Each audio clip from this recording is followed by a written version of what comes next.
Nothing says summer like long days, clutch plays, and firing off a few bets on the game. All with DraftKings Sportsbook. Never bet on baseball before? It's easy. Pick a guy to go yard, hammer some live odds mid-game, or just ride with your squad and hope for the best. No spreadsheets, just vibes and dingers.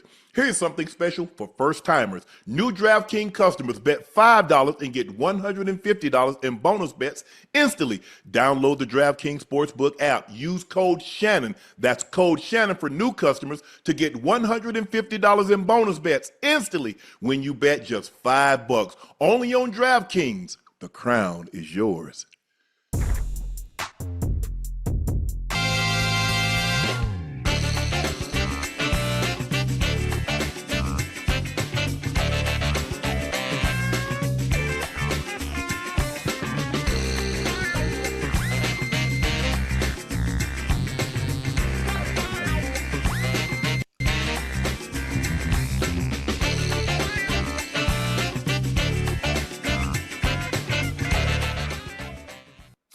Hello, ladies and gentlemen, and thank you for joining us for another episode of Nightcap. Y'all know who I am. I am your favorite Unc, Shannon Sharpe, my partner and co-host, Liberty City's own Bengals Ring of Fame honoree.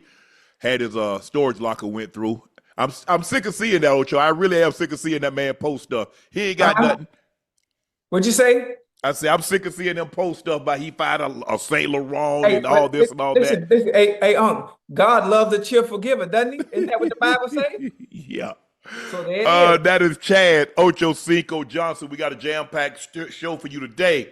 We got undisputed heavyweight champ Claressa Shields joining us at the top of the show. And then we got Wu-Tang Clan member Raekwon joining us a little later. Please make sure you guys hit that subscribe button. Please make sure you hit the like button. And guys, go subscribe to the Nightcap podcast feed wherever you get your podcast from.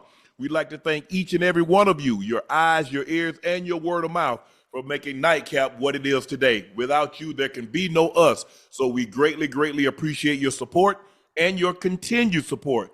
Make sure you check out Shea by Laportier. We do have it in stock. If you can't find it in a city or state near you, order it online. We'll ship it directly to your door. But best believe we're coming to a city or state near you.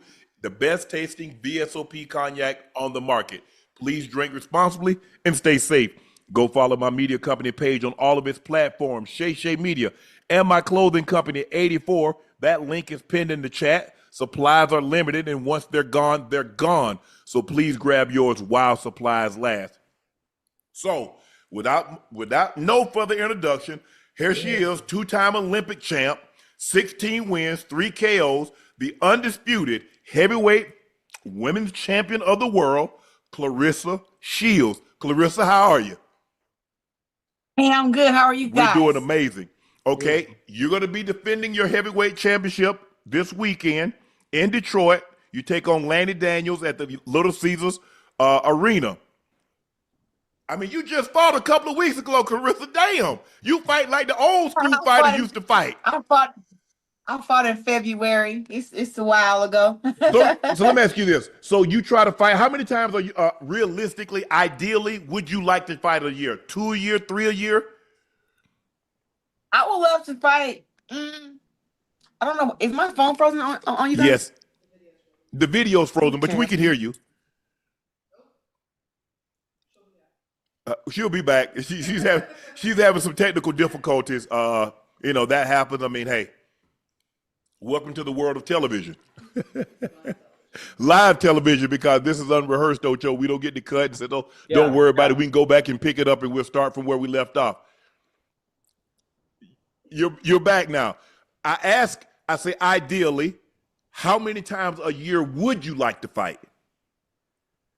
I think 3 to 4 times is good for me. 3 to 4 times. I think that I go in there, I win. I don't really get scratched up and banged up too bad. So 3 to 4 is good for me. You're taking on Lanny Daniels in Detroit, Little Caesars. What do you hope to accomplish? Because by many estimations, you are it's a short list. You, and we're going to talk about that a little later, the greatest women boxers ever. So it's only a really short list. So taking on her, I mean, what do we hope to accomplish in this? What are we going to get when you do what you always do? Come out here victorious. So So Shannon, there's only one greatest woman of all time. Okay. My bad. Get it together, And that sis. is Talk to him now. and that is Okay. me. But what you can look forward to see if on Saturday. I don't know if you guys watched the all women's card that happened with MVP July 11th up in Madison Square Yeah. Garden. A lot of those girls that fought were good. They were ranked number 2, 3, and 4 in the world, but number 1 did not fight. So you didn't get to see the skills and the power and everything that I possess. So that's what you're going to see on Saturday. And I'm bringing, I'm packing a house with 15,000 people. I'm well over $1 million at the gate already. We're gonna do probably close to $2 million at the gate. Now. I mean, I am coming on I'm coming out to put on a Yeah. show. Show for the people. And I'm coming there and I'm bringing power, I'm bringing skills, I'm bringing speed, and I want to show you why I wear these greatest women of all time chains. Okay. Go ahead, Ocho. Hold on, I got a question. Listen, I'm a boxing enthusiast. I love the sweet science. Always have, and been a fan of yours for a very long time. All that you've accomplished to date, to this point, obviously being the greatest woman of all time. How do you stay motivated? How do you stay motivated to want more? And after this fight against Lanny Daniels, what's next? First, just talk to me about the motivation and what keeps you going once you've already achieved so much in the sport that you love. Right now I'm 16-0, right? And I'm the only 4-time undisputed champion, and I'm five divisions. And did I say 17-time world champion Come on, already? talk to me now. So. And it's like, you know what? I want to retire, and I want them to say, "Oh, Claressa was 50-time world champion." Claressa was undefeated. She fought against the best. She didn't duck nobody. She made the best fight. She showcased her skills against anybody. She was dominant. That motivates me. And like the fact that it's not many doubters out there who believe that I'm not the greatest woman of all time, right? But if there is any, that motivates me to make them be fans. Like they may not like me, but they will respect my craft and know that, okay, we may not like her for whatever their reasons are, but still respect my craft and know that I'm the best at what I do. And when I'm the best at what I do, you really can't judge me because you're not the best at what you do. So in other words, you're saying you're trying to convert all those non-believers into believers. Yes. Just like Jesus did. Okay. There's news that came out. You and Layla Ali, who, when she was fighting, she was the greatest woman boxer of all time. And here come you. And you guys have been going back and forth, and I think it's been reported, or you said you got 15 million. You said you wanted 15 million. Well, we got that. And now, so if you were to fight her, Claressa, can I say this? I don't really see the upside for you, because if you beat her, she's almost 50. She's 47. And she said out her own mouth for the past couple of years how this thing even first started. She said she would not come out of retirement and fight nobody because nobody was good enough to give her a challenge, knowing that me and her fought at the same weight class. And people think that I started the beef, but she said that, and I'm the number 1 pound woman in the world. We fight at the same weight class. I got the belts. I got the Olympic gold medals. She even said, I think when she's on a broadcast, when I was going for my first Olympic gold medal, she said, "Oh, if they would have had the Olympics back when I was coming up, I would have won the Olympic gold medal." And she wouldn't have. She wouldn't have. I'm being honest with you. She wouldn't have. Everything that Layla says about me, she's saying about herself. She says that I'm not, like, I don't have enough skills to be her. She don't have enough skills to even compete with me. The only thing that Layla has is her size. She is a big woman. I mean, big hands, big feet, big head. Like Layla is a big lady. How you really feel, Claressa? No, I'm saying like she's still a beautiful woman. Don't get me wrong, but she's a big lady. But you said that's a big target. You said big head. Big head means big target. Yeah, and if we was to fight, I would hit that big target. How did the relationship? Ocho, let me ask you this, and then Ocho, I'm gonna sit back and let you take it. Okay. How did the relationship sour? Her, when she did that, she goes on this interview and says, "Oh, I would come out of retirement, but there's no one good enough to give me a challenge. There's no one skilled enough, no one strong enough. I can just come out of retirement after being out the ring." At this time, it probably was like 13 plus Mhm. years. So she's saying that she can not box for 13 years in a professional boxing match, and there's nobody who would give her a challenge if she was to come out of retirement. And then she even said she would knock me out. So therefore, Whoa. people have to understand. Yeah, people got to understand. Like, I don't take stuff like that lightly. It's like, you know what? Let's put your money where your mouth is. I don't want to keep talking about Layla. I actually quit talking about her years ago because I'm like, you know what? A fight's never going to happen. Every year she's getting older. She's never going to come out of retirement, whatever. And then she come out and say, oh, the rumor I heard is if Claressa got 15, 20 million, then I got your 15 million. Now what? So, You Now call what? it a bluff. What You we called a doing? bluff, Claressa. Yeah, and we are still waiting to hear a response. wait, so you are dead serious, regardless of age, regardless of how long it's Yeah, I been don't care since about you've been out that. the ring, you will still get in the ring and fight her. Layla told y'all Uh-huh. herself she is a healthy 47. She ain't old and ran Right. down. She said she work out, she still Right. box, she jump rope, she run. This what she said. I didn't say it. She Right. said it. You're still 47. Yeah. I mean, Hey, well, people need to act. You know when they say act your right. age, well act 40. Well act Mhm. 47 because you don't want to come messing with the young lion Mhm. who's I hungry. like Oh, it. You know I like it. who got the 15 million to make a fight happen. You know, you don't do Well, that. I have a question, and I'm not Cleo. I'm not known for predicting the future, but I already know, based on what I've seen, your resume speaks for itself. Everything you've done in the ring to date speaks for itself. Your last fight, if I'm not mistaken, was February. I don't remember the exact date, but I did watch the fight. Hell of a performance. You fight July Thank you. 26th, This Saturday. Laney Daniels. What's after that?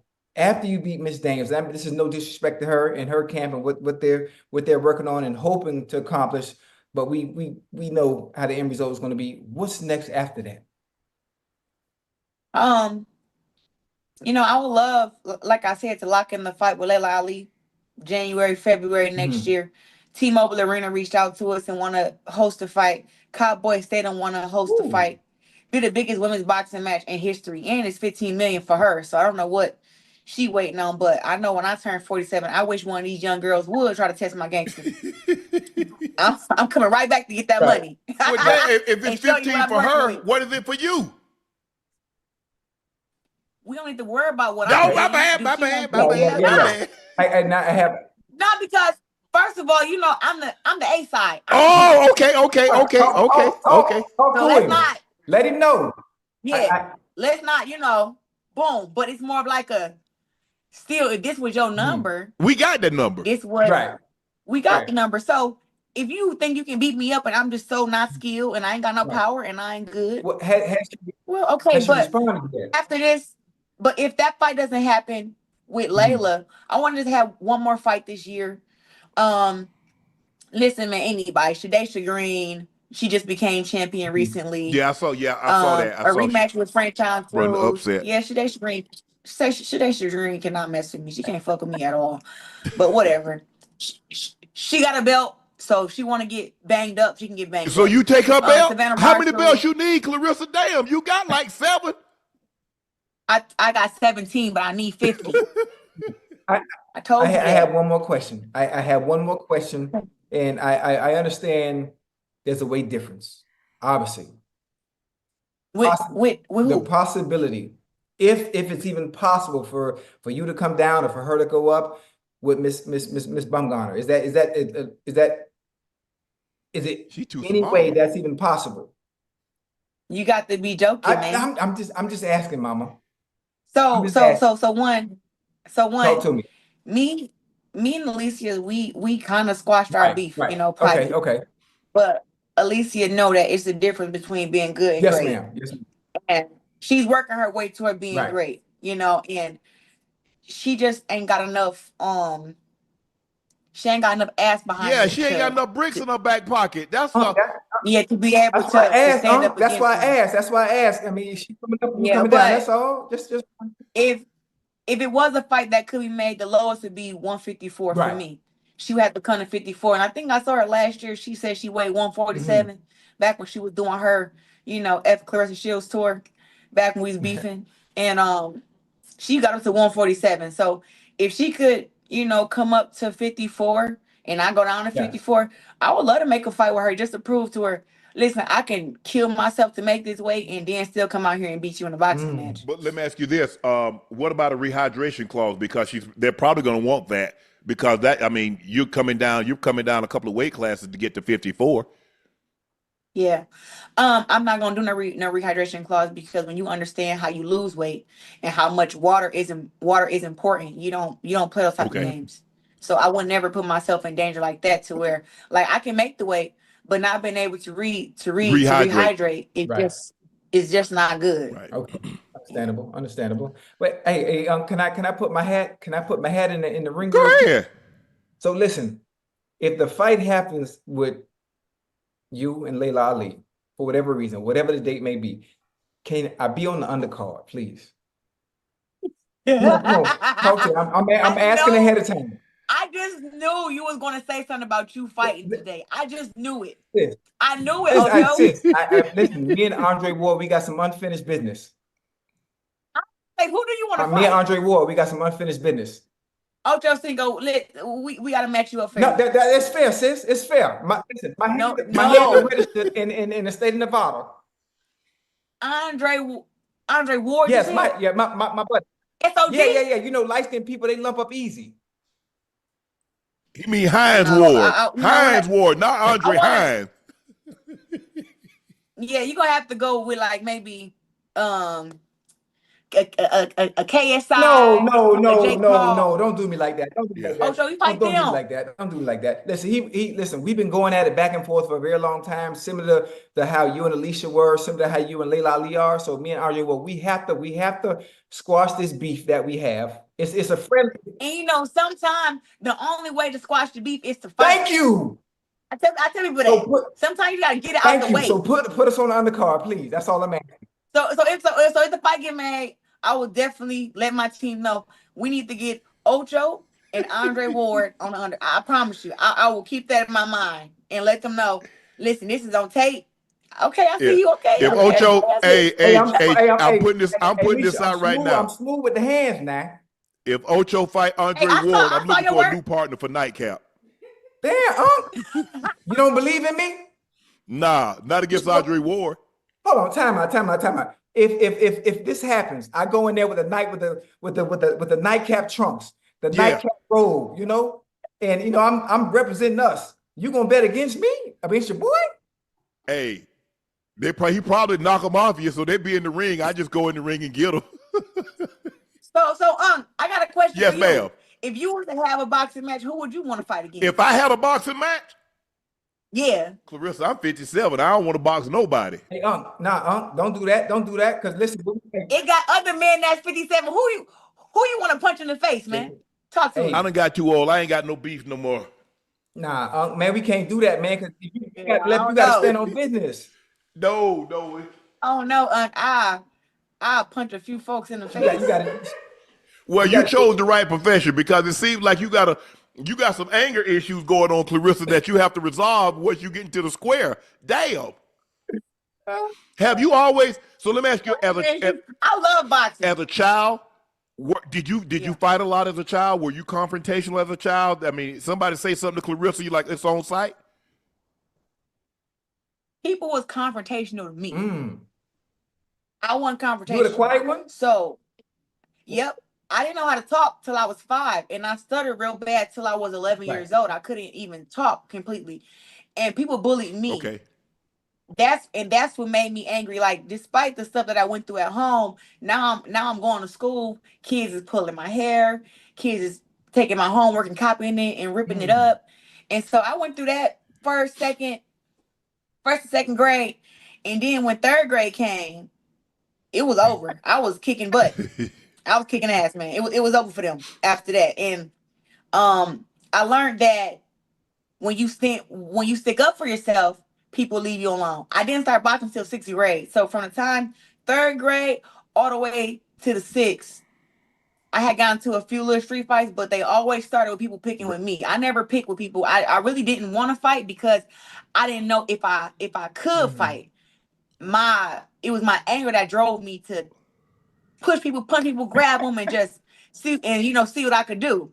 But the first fight that I ever got into was with my little sister Brianna. And when I tell you Brianna whooped my ass when I was 9 years old, Brianna beat the shit out of me. You didn't want to go through that anymore. No. Mm-mm.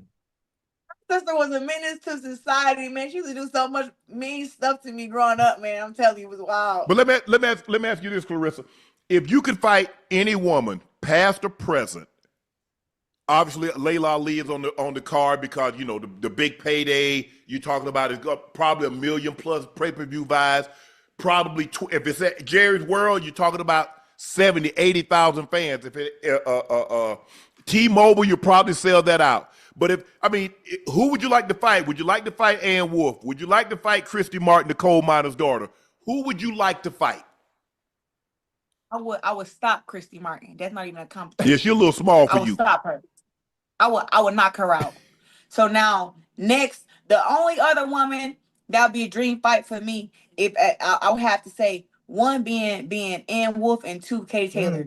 Katie, because her skills are phenomenal. The girl can box, can bang, she can figure it out. She's a highly competitive thinker inside the ring. And she wins all her fights that way. She may not knock you out, but she's gonna outthink you. And I would love to share the ring with her if we were near the same size. But she's 140, and like I said, lowest I can go is 154. Right. And then, as far as in Ann Wolfe, listen. She was vicious. People know Layla because Layla had the name, and Layla was a good boxer. But for Layla and Ann Wolfe to be in the same weight class and to never fight and came from the same era, we all know Layla Ali ducked Ann Wolfe. And why did she duck Ann Wolfe? Because Ann Wolfe would knock your damn head off. Yeah. And that's a fight. Even I watched the Ann Wolfe documentary on YouTube when I was a kid. I watched her push trucks and punch bags and lift weights. And if you look up Ann Wolfe versus Vonda Ward, the biggest knockout in women's boxing, I dream to have a knockout like that. Oh, yeah. A dream match between her and I would love to have, only because I don't think I can be knocked out. But with her in the first 3 rounds, I have to be very worried about that. I think I can box and I can move and I can figure her out and I got enough power to deal with my own. But man, she catch you them first 3 rounds. It's some stuff you got to fight through. So that would be a dream fight for me if we was in the same era and we were fighting. But that would be somebody who I'm like, yo, that's a woman who I'm kind of intimidated by. And just to mention her, she's coming to my fight on Saturday to support me and be there for me. And this is one of my idols, and I'm just so happy that she's coming. Yeah, you need, if people that don't know about Ann Wolfe, you need to Google her or YouTube or whatever you need to do, because she definitely had dynamite in her hands. I mean, she was a vicious, she was ferocious.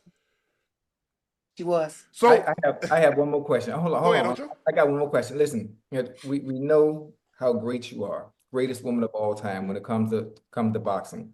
What other passion, once you're done playing, I'm talking about playing, once you're done boxing, once the sweet science, once you hang the gloves up, what other hobbies are you interested in? What else is it that you like to do outside of the ring? Music. I just had my listening party today and it went very well. Okay. Everybody, I had 9 songs and they rated all my songs a 10. Right. I was so shocked. There we go. I like music, and honestly, I'm a big community person. I want to train young girls and young boys who come from environments that I grew up in, and I want to teach them boxing so boxing can help them like it helped me. It really changed my life and helped me redirect my anger, and I really don't look like what I've been through. So I want to give back to communities and help people learn self-defense. And I'm gonna have kids within my career, so I don't have to stop my career to do that. Yeah. So let me ask you. Let's say this for the sake of argument. Layla says, "You know what, Claressa? You want this work? I'm gonna give you this work, but I want you to put that chain up. I want you to put the gloat up. And if I beat you, I don't ever want to hear you mention greatest woman of all time. I don't want that. I want that chain. You gonna put the chain up?"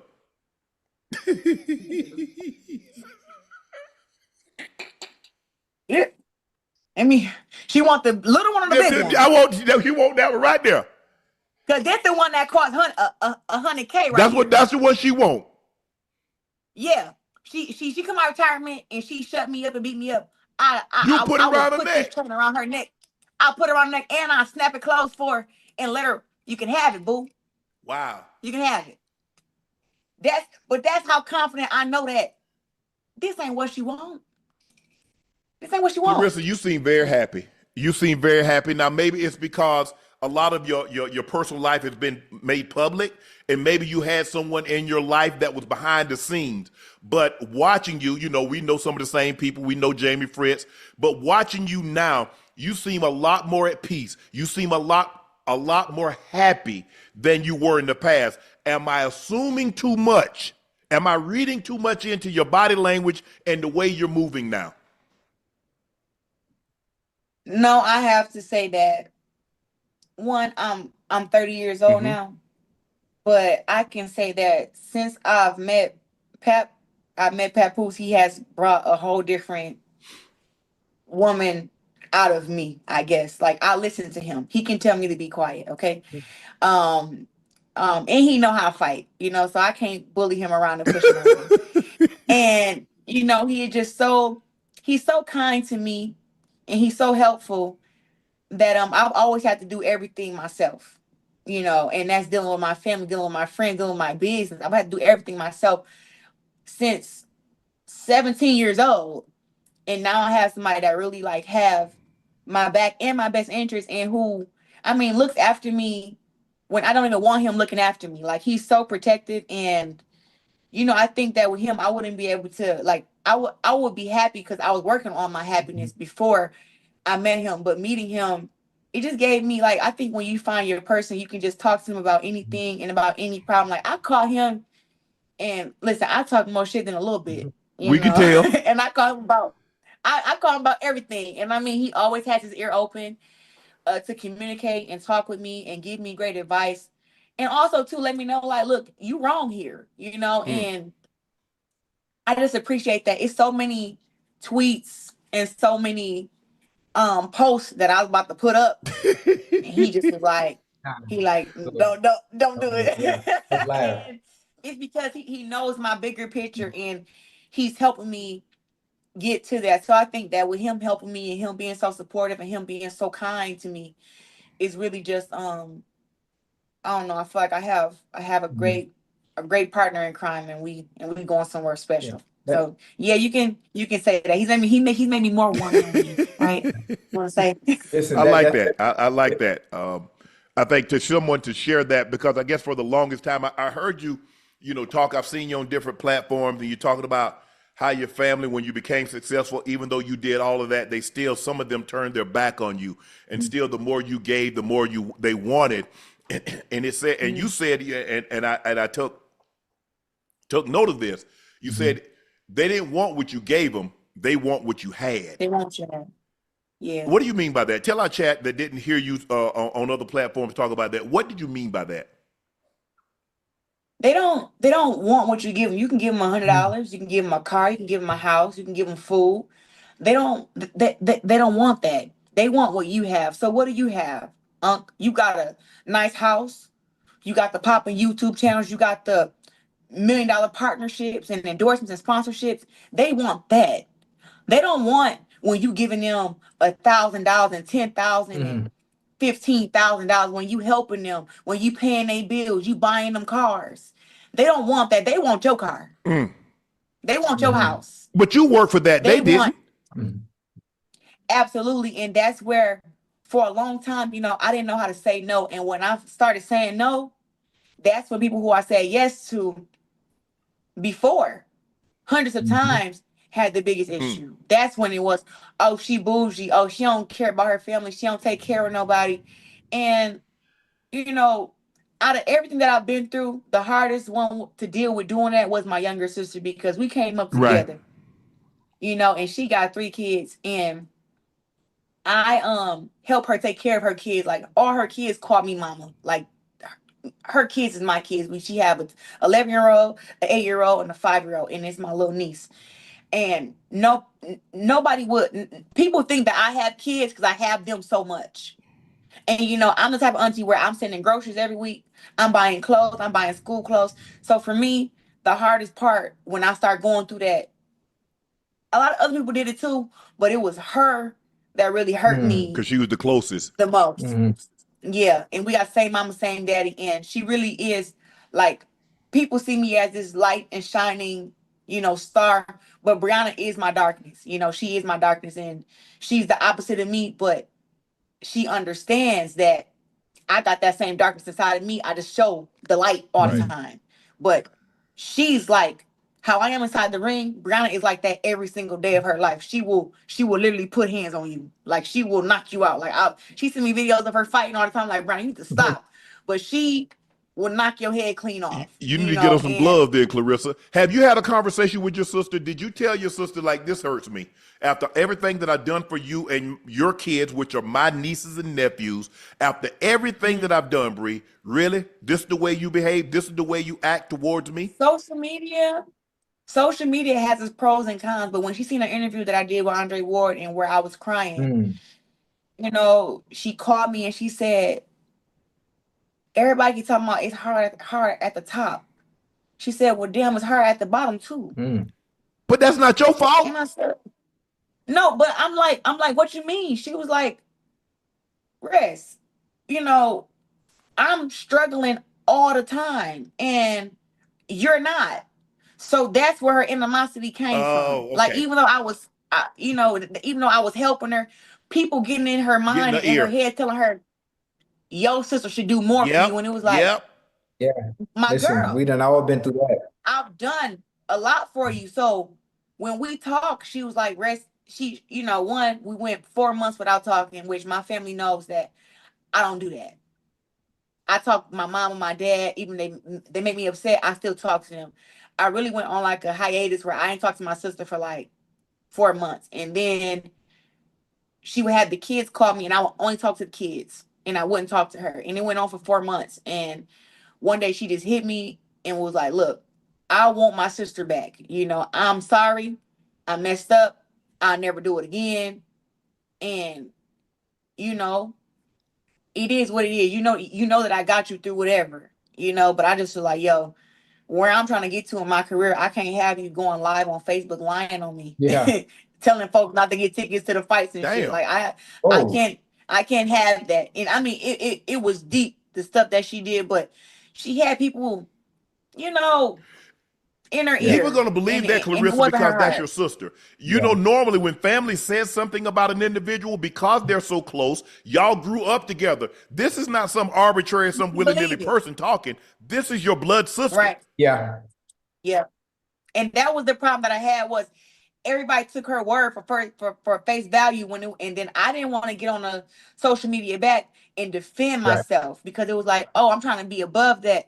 But I literally had to, it started affecting ticket sales for my fight with the 2 years ago. And I'm like, it was the week of the fight, so she's telling people, oh, she on her with crocodile tears. Don't come to the fight. She don't support her family. She bought one of her friends a house, which I did not. But people believe that. And it was like I had to Claressa, get on there and try to clear it up. But, people love They negativity do. more than Hey, positivity. Go ahead. Before you go, that issue that you having, Claressa, all athletes, not just all athletes. I can only speak from our perspective in playing football and having to talk to rookies before and learning to say no. Because your family, when it comes to your family will drain you.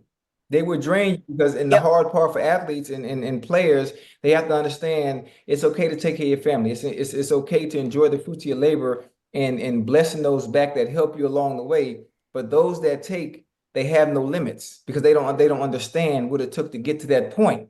There's a reason why they have nothing sometimes, obviously there are unfortunate circumstances that happen, but when one person makes it, they expect that one person to be the golden ticket, and they continue to take over and over and over and never knowing when to stop until that well run dry. So at some point, the hard part of being the one that makes it out the family is knowing when to say no, because at some point, if you continue to to pull that water from the well, at some point it's gonna run dry.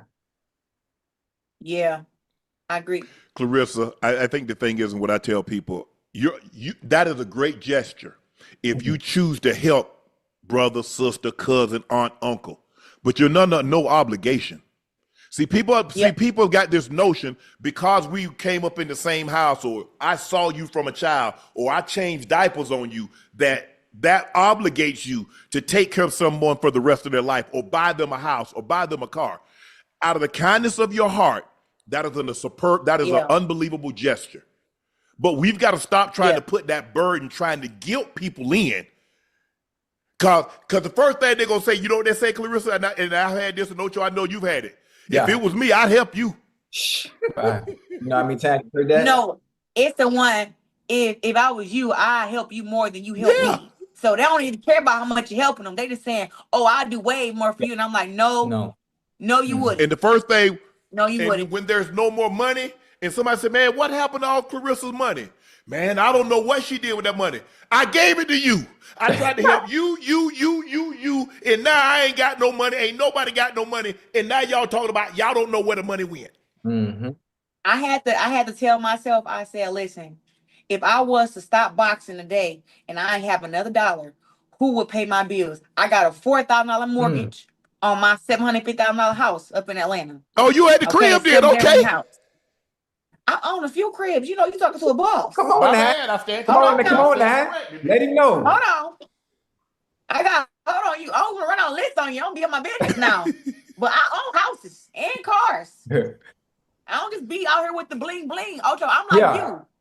You know what I'm saying? Sometimes some stuff you see and be like, hold on. That right there is a knockoff, but this right here is a knockoff. Talk to me now. Come on now. You know, so no, for me, it was like I said, if I was to stop right now, who would pay these bills, these car notes, you know, pay for how I like to eat. I like to eat. I'm a heavyweight. I like to eat steak and eat at the finest places. So I'm like, right now, my bills altogether probably about $10,000 with all my bills together. So it was like, right now, if I had to freeze my bank account and I could use my money, who would help me pay that $10,000 to make sure that I got my house, my car, my insurance, everything? Who would help do that? And it's sad to say, but it's not many folks who you can rely on or people to even team up. No. You know, so that's why I'd be like, I'm so glad you just said that. I'm so glad you just said that. For those that are in the chat, I'm not sure how much you help your family, but I know everyone else is going to see this, especially my fellow athletes, whatever it is you play, rappers, whatever it be. Like, just think about that, hypothetically, like Claressa just said. If just so happened, God happened, you ran out everything, go through your phone right now, and whatever your overhead is a month or whatever you may need, who can you call on your phone right now that you know, no matter what, they're going to say yes? That they're going to say yes. I can tell you right now, my best friend Nene will probably be like, hey, I can't pay you $10,000, but you can come stay with me and I'll make sure you eat every day till you get back on your feet. Hey. But ain't nobody finna be like, hey, we got $10,000 for your month. Oh, you know, Pap will take care of me. He'll take care of me. But I'm speaking of like not my relationship, but you know, family and stuff. It's not one person I could call. Well, Claressa, thanks for stopping by. Good luck on the fight, and please, if this fight is to get made with you and Layla Ali, please come back on Nightcap. Of course, you know I'm supposed to come back and do like do the big one. Club Shay Shay. Yeah, I'm supposed to do Club Shay Shay with you. So let me know. We can lock that in. Hold on. Wait a minute. Let the you talk about after this fight, the next fight that she does do, I'm on the undercard, remember? Ocho, we talking about this. I talk to you 5 nights a week. I don't need you to bring your black ass back. I'm talking to her. Okay. I talk to you all the time. Claressa, good luck. Go ahead. What were you gonna say? Thank you. Yes. So I want to celebrate something just with my fans and with y'all fans too. This is my first gate where I've done over $1 million, well over $1 million. This is my first gate. We have over 15,000 people who have bought tickets to come to the fight. I am so just overjoyed by that. So all the fans who are listening and all my fans who love me, thank y'all so much. It's only a few tickets left. So I want to be able to say once I win this fight, we had a sold out Little Caesars Arena here in Detroit. So please get the rest of your tickets on Ticketmaster. It's not that many left. All the floor seats are gone. And even if you're not coming to the fight, Watch it. purchase you a little $50 ticket, even if you ain't coming, just so I can say I sold out. So help me out, okay? Congratulations on all your success. Two-time Thank you. Olympic gold medal winning boxer. Hey, undefeated heavyweight champion, 17-time world champ, Miss Claressa Shields. Talk your talk. Thank you, Claressa. Good luck on Saturday, and we hope to see you soon. Thank you. Appreciate y'all. Thank you. Okay. Claressa Shields, man, it was great talking to her to see, obviously she channeled what she was going through as a child. She said she didn't speak till she was 5. She had a speech impediment till she was 11, and she got tired of being bullied. She got tired of being picked on, and she channeled that into something good.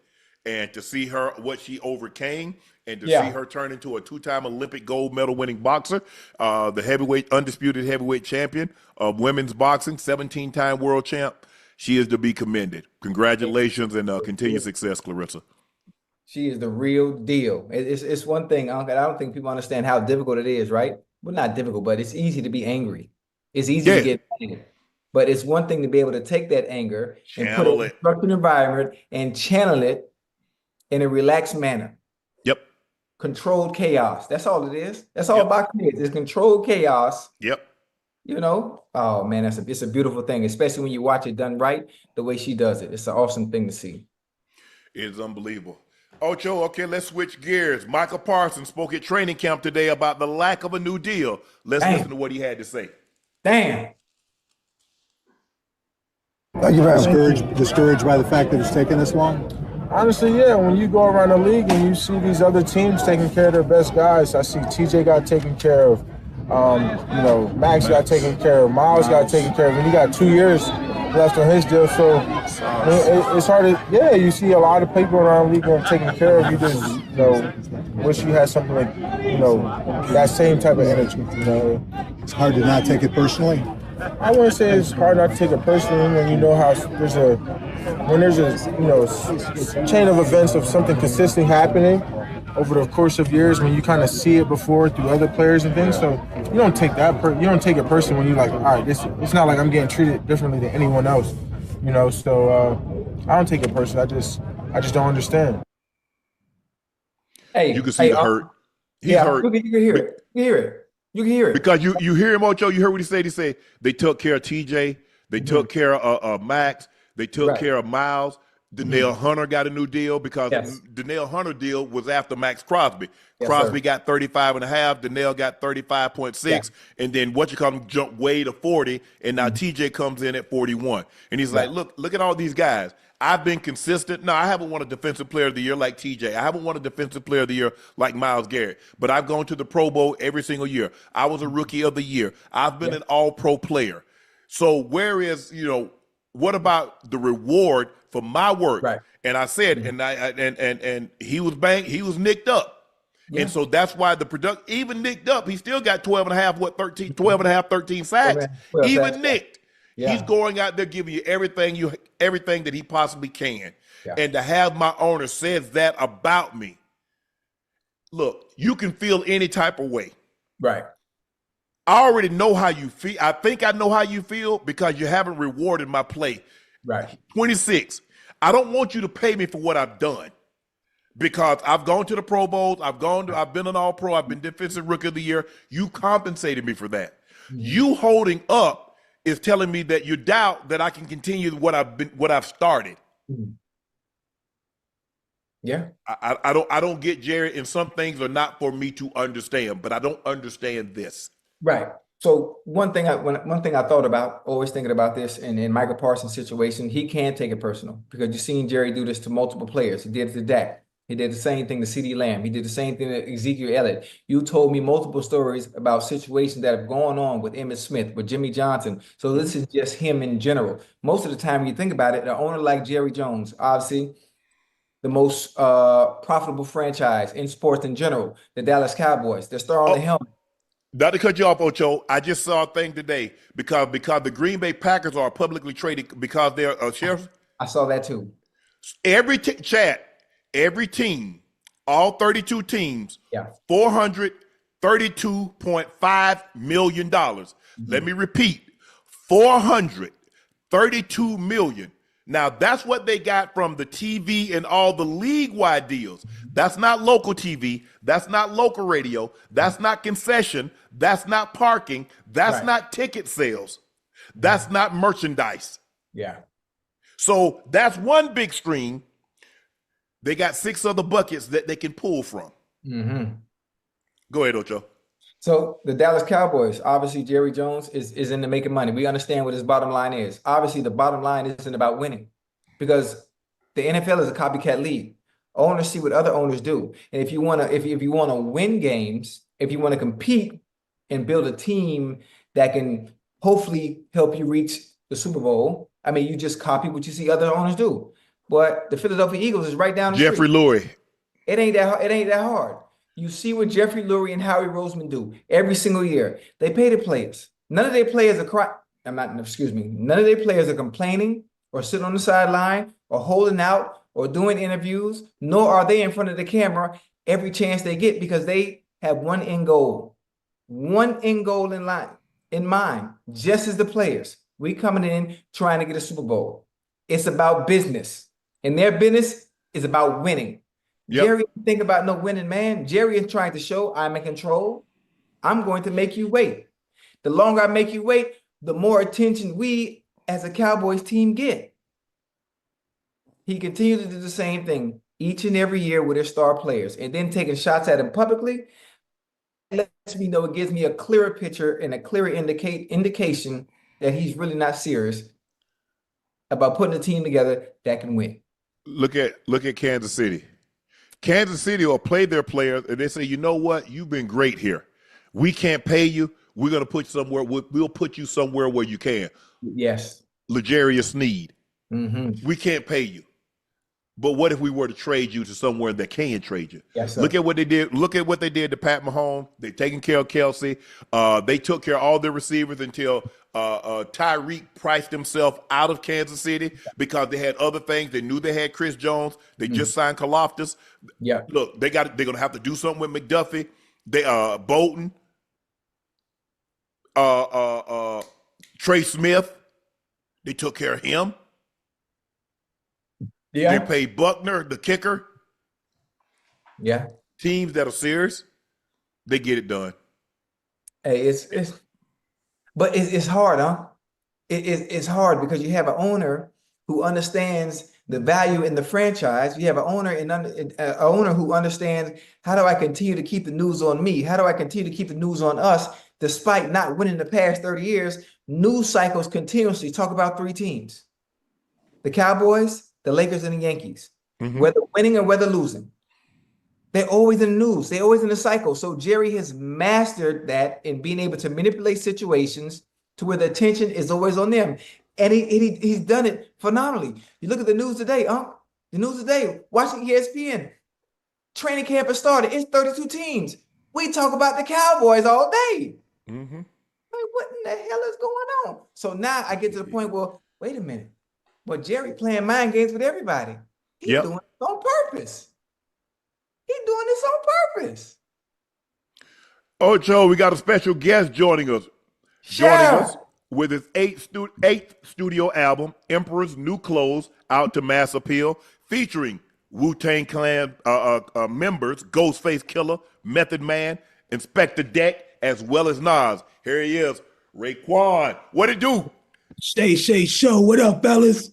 Chef, what they do, baby? What's good? Ain't shit, Ocho. What's the word? And I'm here, man, 1 foot in front of the other, man. They're trying to make it happen with my head high so I can see where I'm going, baby. That's it. There you go. That's all we could do, right? That's all we could do. Keep on. Quan, tell us about the album. What do you like about it? Tell me the thought process. I'm going in, I'm gonna do my 8th studio album. What's the thought process? What are you looking for? Well, first and foremost, what I'm looking for is to tear shit up. I'm one of them. I'm one of them. When I come back around, niggas gonna know I came back around because Yes, sir. Okay, Yes, that's sir. what's up. I take it for real. I take it like the fights. You see, your brother got the robe on. You know what Yeah, I'm saying? yeah, It's serious. It's serious with me. But now, yeah. on a real note, though, I've been out the game. You know, I ain't gonna say out the game, but I've been doing other businesses, and I've been away from my pen and pad for about 7 years. So I knew it was time to come back and Blant Brothers with another joint. You know, so I never been one of those artists to try to rush and continuously drop, drop, drop, drop, drop. You know, I'm like a Marvin Gaye baby. So I gotta sit down, figure shit out. Certain beats is gonna hit me when it's time. But I Right. knew right now was the moment of truth for me to step in, you know? You said something very interesting. You say you've been away from your pen in the pad for about 7 years. Even though in the process when you're away, do you even do a little sketching? You're like, okay, hey, this might, even though you know that it's not quite time for you to go full underground, Right. focus in and Right. start writing. Absolutely, absolutely. That ain't. I'm not saying I'm walking away like I closed the door on it. Nah, we don't close the door. We always looking. We always fishing. You know what I mean? I might run into a producer on the road, and I'll be like, "Damn, I always want to work with you." You know what I'm saying? And then next, we entertaining that thought. But at the end of the day, I might just tell a nigga, "Yo, send me a 50 pack," and I might piece through the 50 piece. It might be like, "Yo, I like this, I like that, I like this," and then that's when I start my process of That's tuck. when the creative juices get going. I start the tuck. I start the tuck, and like I said, I sit on it for a minute, and that always been my mystique to my music. It's like a lot of shit niggas be hearing. It don't be like the beat was here yesterday. You know what I mean? I might have been like, yo, this one was designed 2 years ago, and I tucked it because I knew that when I hit a nigga with it right now, it's gonna Yeah, feel like it was done now.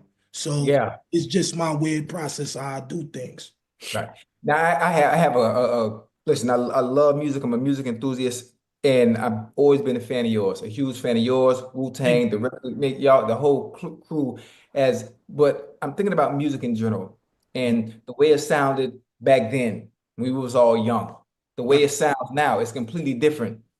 At any point, despite what the music sounds like today, I've listened to the album, One Life, Open Doors, 600 School, You and Meth, man, doing what y'all always do.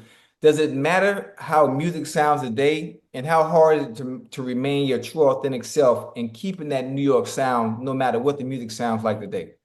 I don't get caught up in what anything sounds like anymore because Right, a lot of shit got let in that I may not like, and that's just my opinion, but I'm right, not right, gonna hate on it. But one thing I'm not going to do is allow what it is today to right, dictate me as an artist and where I'm going and how I want my music to be dictated. right, right. So I'm always going to stay in my lane. It's like being a 60, 50-year-old nigga in a club with a bunch of 20-year-olds. That don't look. So I've never been that type of dude to sit here and say, "Oh, this is the new sound they like." So let me try to You get don't chase sounds. nah. You authentic. You Quan, and that's what I do. Right. Right, that's right. And I do it to the point where I say in my mind, I still gotta grow, Mm-hmm. still gotta make it new. You know what Mm-hmm. I'm saying? But I won't do something that out of the box that I know that I'm not comfortable with. And I Mm-hmm. know that my diehard fans might look at me like, yo, nigga, what you doing? You know, because I have tried shit, Shay, and it's like, my fans, they hard on me, and I love it because Yeah. I love them because they made me who I am, besides my crew. But my fans, I try things like, say, for instance, right? Niggas be like, yo, I want you to keep giving us this, giving us this, giving us this. And I'm like saying to myself, like, that's cool, but what happens when I want to give you something like I want to give you an apple? I want to drop a gem on you. Right, right. So, it fluctuates. And then when I do find myself slipping away a little bit trying to please everybody, then they like, yo, we want the old shit again. We want. Right. Yeah. So I never really categorize what I do. Is music. If you love it, it feel good, it vibes to you, it vibes to your soul. I did my job. I ain't Mm-hmm. sitting here trying to act like I gotta follow what manuscript everybody else is doing because Right. I know y'all love me for what I bring to the table. Most And I think definitely. that's the hardest part Quan, is that when you look at it, everybody's like, man, all he does is the same thing, same thing, same thing. When you give them something new, they're like, well, I want the old guy back. I want the old guy back. So how do I evolve when I try to give you something new and you say you want the old Quan back? Right. I just basically give up on trying to please everybody. I just gotta know that at the end of the day, do it sound good? Is it the sandwich? We gonna take the sandwich or we gonna take the song? And me and my team, we sit around and they be honest with me. You know what I mean? Because if they try to change me, they gonna know that at the end of the day, I'm gonna look at them and I'm gonna be like, you sure? You know what I'm saying?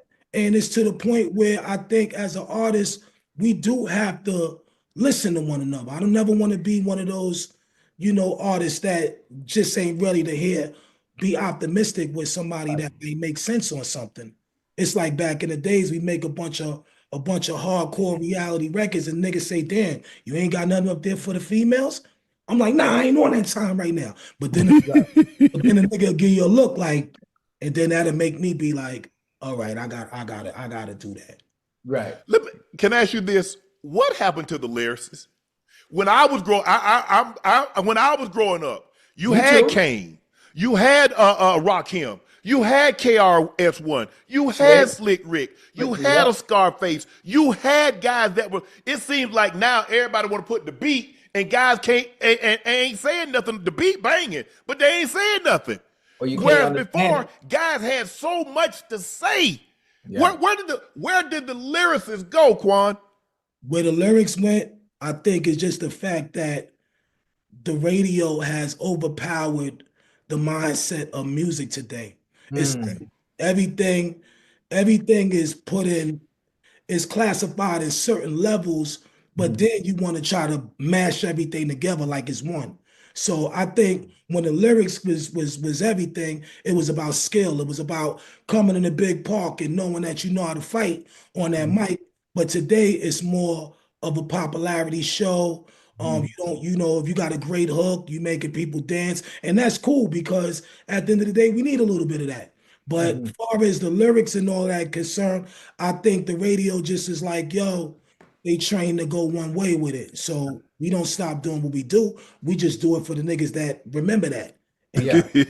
It's funny. It's funny when you think about it. The stuff that is mainstream right now is sort of the stuff that Unc is talking about. But those of us that are a little older and can appreciate lyricism, we can appreciate it. And Quan, what I miss, I'm gonna call you chef. What I miss, honestly, is the storytelling.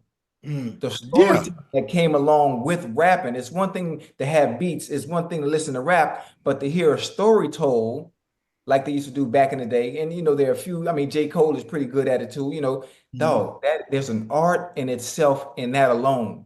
Exactly. That a lot of artists have moved away from, because in order to be mainstream, you have to have a certain sound, or you got to have a certain beat, or you got to sound like, you know what it is. I'm gonna tell you something too. I'm gonna tell you something too. A lot of people don't feel like it sells. Right. Yep. You know what I'm saying? Okay. So if me and you know that we going to the movies, like we just strictly love horror flicks. Yes, sir. Horror flicks might be probably the least ones that sell in the movie theater. Everybody's on some drama, comedy shit, or whatever the case. I'm just trying to give you superhero. They're on the superhero now. DC, Marvel, whatever the case may be. Exactly. So all I'm saying is that it's to each his own on what they like. But when it comes to the politics, a lot of times the lyrics, I guess they just feel like, yo, we don't want that no more. But we know we know commercial shit. We know it has to exist. As an artist, you want to still try to deliver on every level.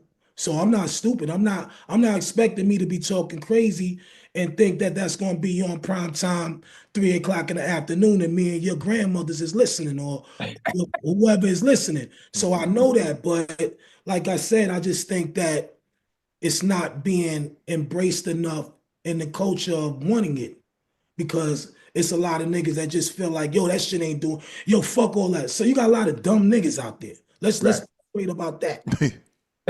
Am I lying? Am I lying, Unc? No, you're not. Right, you're right, So, you're right. so we know it's a lot of dumb niggas. So dumb niggas don't want to hear nothing but shit that they feel like is making them happy. We the type of niggas that we need to hear something because we might be going through something. We might have a moment. We might need to hear Jim.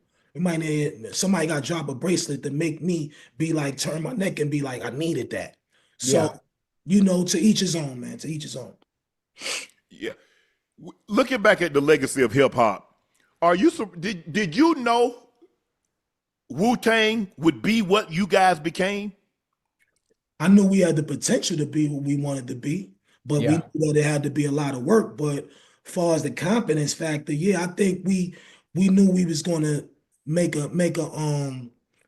was gonna bum rush because at that time we was young and we felt what we felt was gonna win. But we knew that we still had to put in the work. But to go 30 years later and to be here and have this audience of fans that's of all race and creed, and it's like that's some other shit. We ain't see that coming. We ain't see that coming.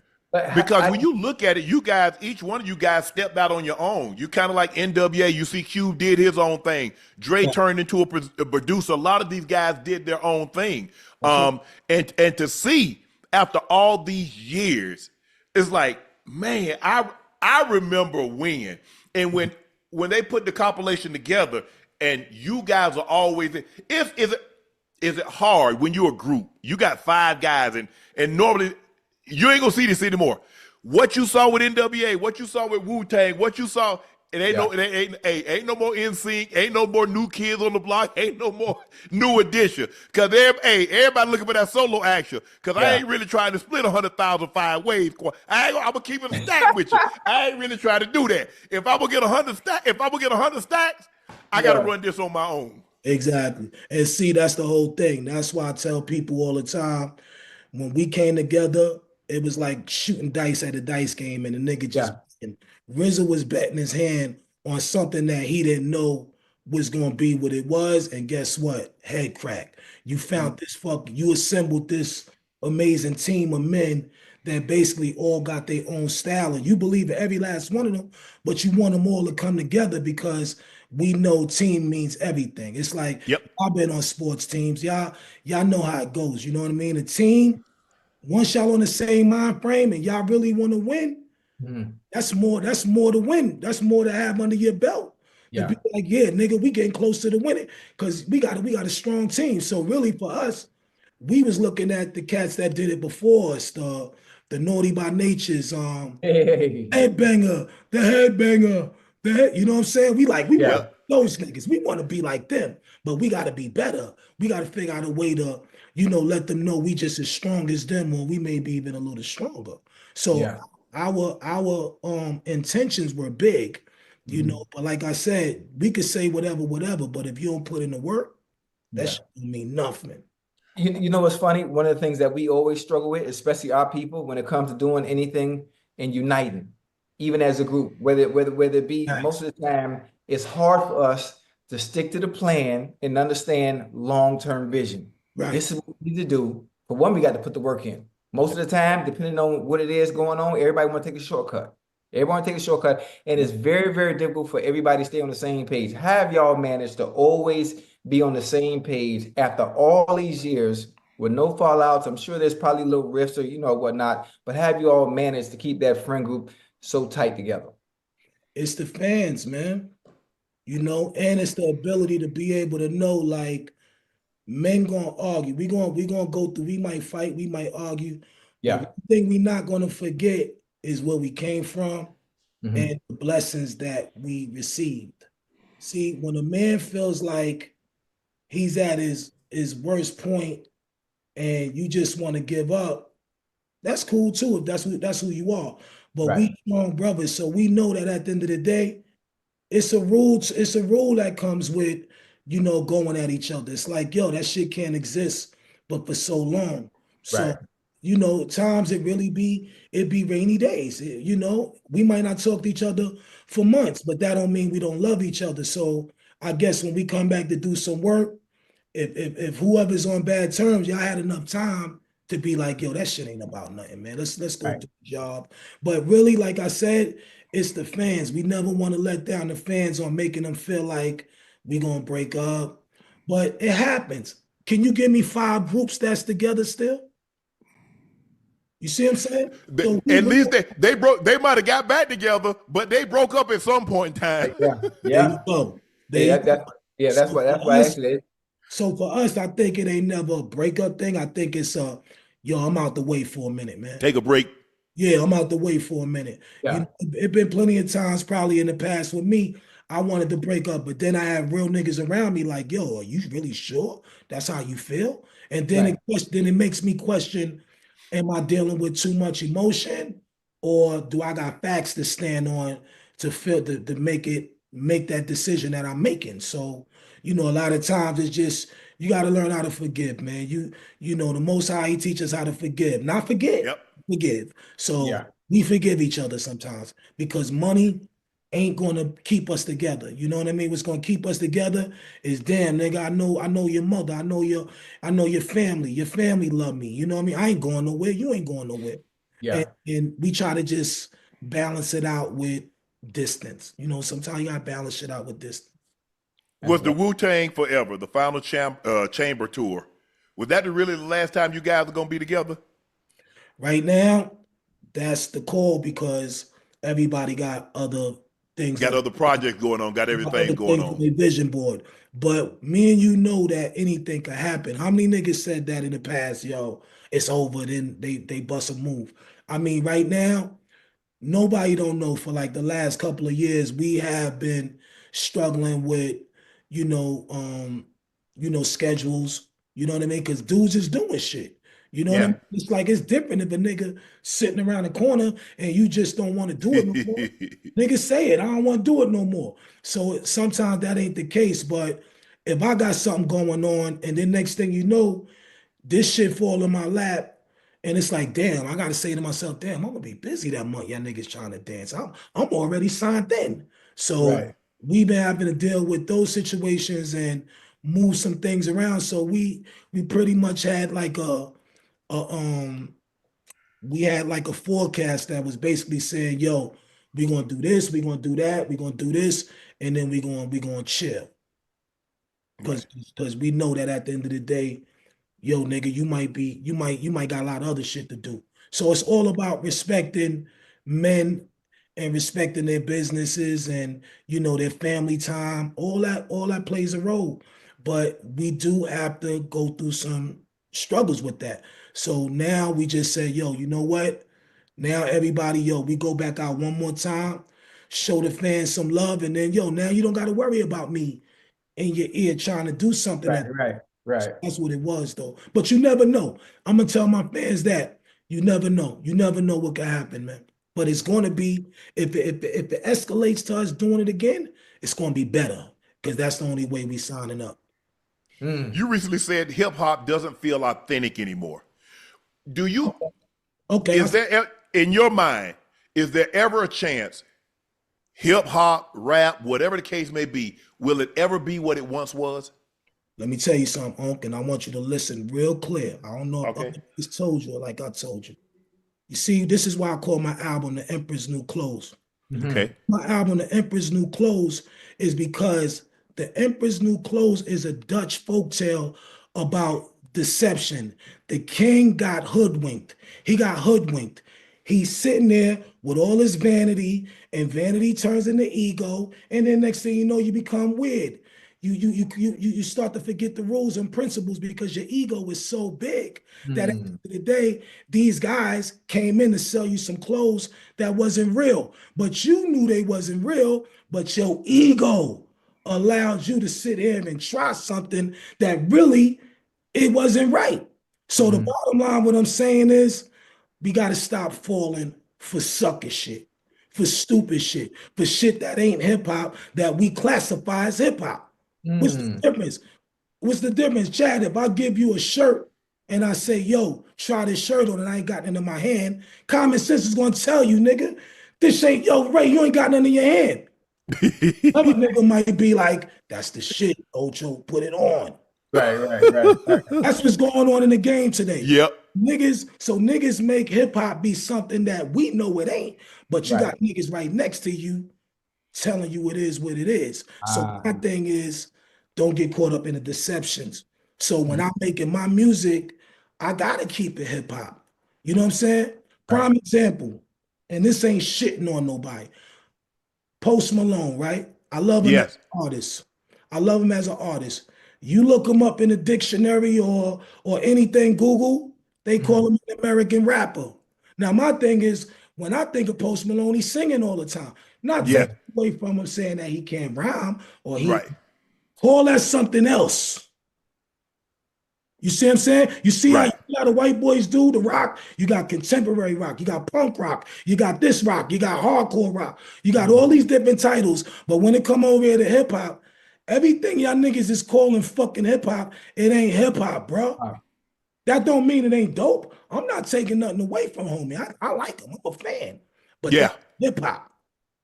You understand what I'm saying? I feel you. and I this know is- exactly what you're and saying. this I is know not the exactly what you're single, saying. nobody. This is not the single.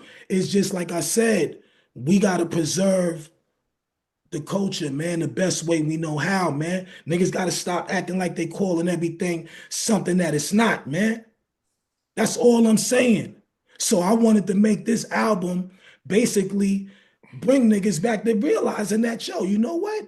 Stop being deceptive. Stop letting niggas decept you with other bullshit, man. Yeah. You know what I mean? If this is what you want, then you gotta stand on it. But if you gonna settle, Right. you can tell you, yo, eat this shit. Yo, this shit is good. And you're like, yo, this shit is nasty. If Yeah. it's nasty, it's But- nasty, nigga. But Ray, here's the problem that we're gonna that we run into. Right? We've allowed it to get in for so long. Yeah. Right. It's gonna be hard to get it up out of there because we've allowed it to infiltrate for such a long time, and so now people just like, oh yeah, that's rap. Oh yeah, that's such and such. Because we've allowed it for the last 20 years to get in there, and as you said, they say it, and now we classify it as rap. We classify it as hip hop, but that ain't what it is. That's Right. never what it was, and that wasn't what it was intended to be. But see, going back to the Emperor's New Clothes, remember, two swindlers came in there and swindled the king. Yeah. Yep. Swindlers. So guess who the swindlers is? Do I gotta say it? No. You ain't gotta It's say the that. niggas with the money. It's the niggas with the money that's saying They're pushing one it. for you. That's saying one for you, one for me, two for you, 1, 2 for me, 3 for you, 1, 2, 3 for me. You get it? Yeah. Yep. We ain't But- gotta sit here. We ain't gotta sit here and not know what we know. But at the end of the day, money, man. That's why I said the vanity. The vanity controls the ego, and then you become something that's just yeah. I want to yeah. And the nigga bring you anything and everything, and you like, yo, fuck it. All I see is the money. I Yeah. don't see nothing else. Right. But the funny thing, this is the great thing I like about life. Whether it's sports, whether it's rap, whether it's arts, whether it's dance, history always repeats itself. Facts. Life goes in cycles, Mhm. in decades, as I call it. That's History right. at some point is going to repeat itself, where hip hop is back to its original format, in which we all know and love. I mean, Yeah. I felt like it never really went nowhere. I just felt like if this was a blanket over it, and Right. basically everybody just at a point where, you get tired of hearing the same type of shit all the day. You know what I mean? It's like, like I said, man, I ain't got to shoot at nobody, man. I ain't here to shoot at nobody. But a lot of shit that we all respect, let's just classify. Let's just put certain things in our own mind to be what it is. Fuck that. We don't need nobody to tell us, yo, this is what it is. You got to know what it is. I got to know what it is. And at the end of the day, like I tell niggas, you go to the movies, you pay for what you want, nigga. Period. You want horror, nigga, you come over here. You don't go over there for horror if it ain't horror. Right. Yep. But today, like I said, all we could do is really start trying to articulate what's what. You know what I'm saying? And that's my thing. I I didn't make this album to try to shit on nobody. These are just my principles, my niggas. This is just how I feel. And I knew that, yo, do what niggas know you do, man. Period, man. You know what I'm saying? Because if you do it some other way, then you gonna wind up like the king in the emperor's new clothes and shit when he fucking got sold something and then a little kid told him, that ain't it. Yeah. Yep. Sometimes you need that. You know, and this ain't even this, even my philosophy just based on hip hop, it ain't even just that. We living in those crazy times where there's no rule book. It was a rule book back in the days. Structure. I don't give a fuck if you had a big brother in the hood and a nigga tell you, a nigga put his hands on you, you better put your fucking hands, you better fight him. Not shoot him, fight him. People scared to take an L now, though, Ray. Absolutely, yeah. People scared to take an L now. Right. Hey, Raekwon's his 8th studio album, Emperor's New Clothes, is out now. He has Ghostface Killer, Method Man, Inspector Deck, as well as Nas on the album. Ray, congratulations. Hopefully you guys do it one more time. Take the group out one more time. Spin the block, let everybody see the Wu-Tang Clan, 30 plus years in the making, and do this thing one time. Thank you for coming by. Stop by again soon. Baby brother, y'all my baby brothers. I love y'all, and y'all Yes, sir. out of y'all platform, what y'all doing. Like I said, man, it's going to take real ones to stand the way they stand. And I salute y'all brothers, man. And thank you for everything, because we all a part of this culture. Let's stick together. We got some great things lined up for the people. You know what I'm saying? I got a documentary coming out that's going to blow y'all niggas' heads off. Only Cuban Links, you know, the documentary, you know what I mean? That also, you know, like I said, I'm just trying to dance in the greatest way, keep myself relevant. But, you know, it's a lot of shit going on, bro. That's all great things. But I appreciate the platform. Thank you for supporting me, man. And to all my fans, you know how I get down. Enjoy the music. There it is. Raekwon, thank you for coming by. Go catch the new album, Emperor's New Clothes. Salute. Appreciate you, man. Enjoy. Stay safe. Tell the family I said hello. Thank you, my brother. Likewise. Peace. Ocho, you think training camp stories would be the biggest NFL topic of the day, but that's not true. Cam Newton responded to Ryan Clark. Let's take a listen to what Cam had to say. Hey. We want to attack the messenger, Ryan Clark. Okay, let's pull up your stats. Second team All SEC, we cannot relate. Undrafted in 2002, we cannot relate. Then you have one Pro Bowl in 2011, we cannot relate. So if you want to unlock Petty Cam, and everything that Cam Newton has ever said on this 4th and 1 show has always been backed by merit and logic, but some way, shape, form, people keep attacking Cam, the person, or why he didn't jump on the fumble, why he didn't do this, or comparing and contrasting. So when I compare and contrast you guys' statistics and Dan Orlovsky, never mind. But as we keep going and we keep unlocking and keep poking the bear, and y'all want to play this game. Hey. Go ahead, Ocho. Ryan Clark and my brother Cam Newton, you know I love y'all. I love y'all to death. Let's keep it football. Let's keep it football. Let's stay away from the personal shots. Let's stay away from the personal shots. Like, I look up to y'all, especially in the spaces in which y'all dominate. Talking the game of football. Ryan Clark, you the Einstein of this shit. You're the Einstein of this shit. Cam Newton, when it comes to playing the quarterback position, you are well equipped to be able to critique quarterbacks in this NFL that are playing today, regardless of whether you won a Super Bowl or not. You played at a very high level. You're very successful at the position. Fellas, let's keep it clean. This ain't no boxing match. There's no need to get personal. There's no need to talk about each other in any kind of way, shape, form, or fashion. Everyone loves the drama. They love that part. Let's keep it all about football. It's okay to have a difference in opinion. That's fine. Yes. That's Cam's opinion. Though I don't agree with it, that's his opinion. Yeah. I'm never going to talk about what someone did or didn't do. Look, we all had our time. Whatever Shannon didn't do, whatever Ryan didn't do, whatever Cam didn't do, whatever Ocho didn't do, ain't nothing we can do about it now. Because ain't nobody going back out there to get one more tackle, getting one more fumble recovery, catching a touchdown, getting another yard. There's nothing else we can do. I agree with you, Ocho. And sometimes we do get carried away. What we do is that we don't like the message, so we try to destroy the messenger. Messenger, yeah. Okay.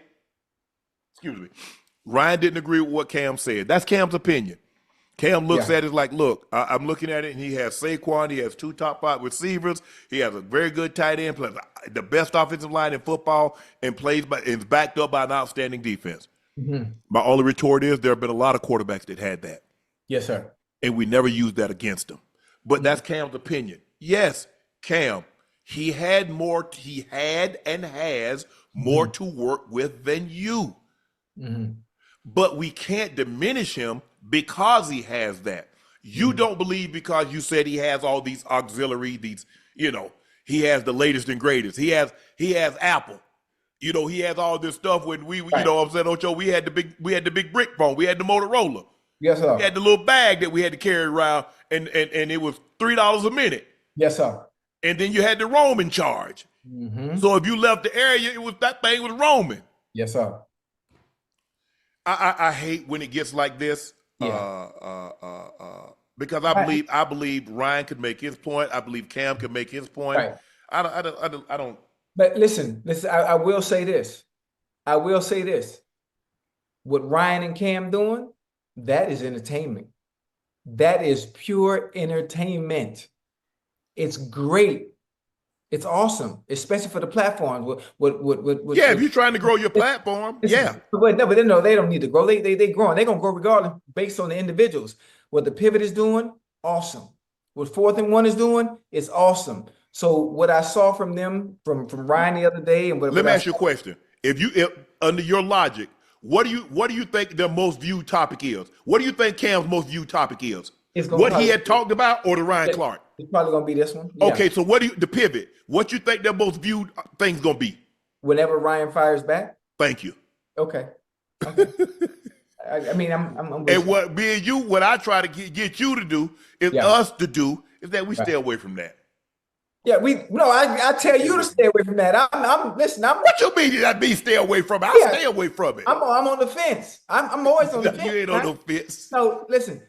At times, there comes when you have to say your piece. You got to stand on business. Now, we ain't just gonna have anybody just saying any old thing. Now, we can't do that. But I would never, and I want them, as fun as it may be, being able to pick at each other for wrongdoings, and there's certain things that happen that you can't change in the past. You just can't.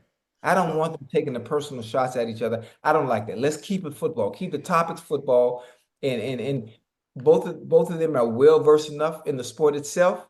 We don't have to go the other route. They probably ain't gonna do to me anyway, but they're gonna do what they want to do. But still, that's just my. That's how it is. Your most embarrassing moment is probably what you're going to be most remembered for. They don't talk about Cam winning the MVP. They don't talk about Cam winning the Heisman. They don't talk about Cam. Think about it. Look at his team that won the Heisman Trophy. You tell me a team that had fewer NFL guys surrounding him than what Cam Newton team did when he won the national championship. I defy it. In the last 25 years, show me a team that won a national championship that had fewer NFL players than what Cam's Auburn team.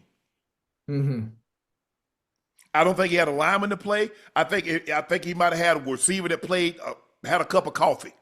He had, I think, a defensive player to play. He didn't have, and like I said, go back and look and see what Cam did. And look, I know, and Joe had outstanding numbers.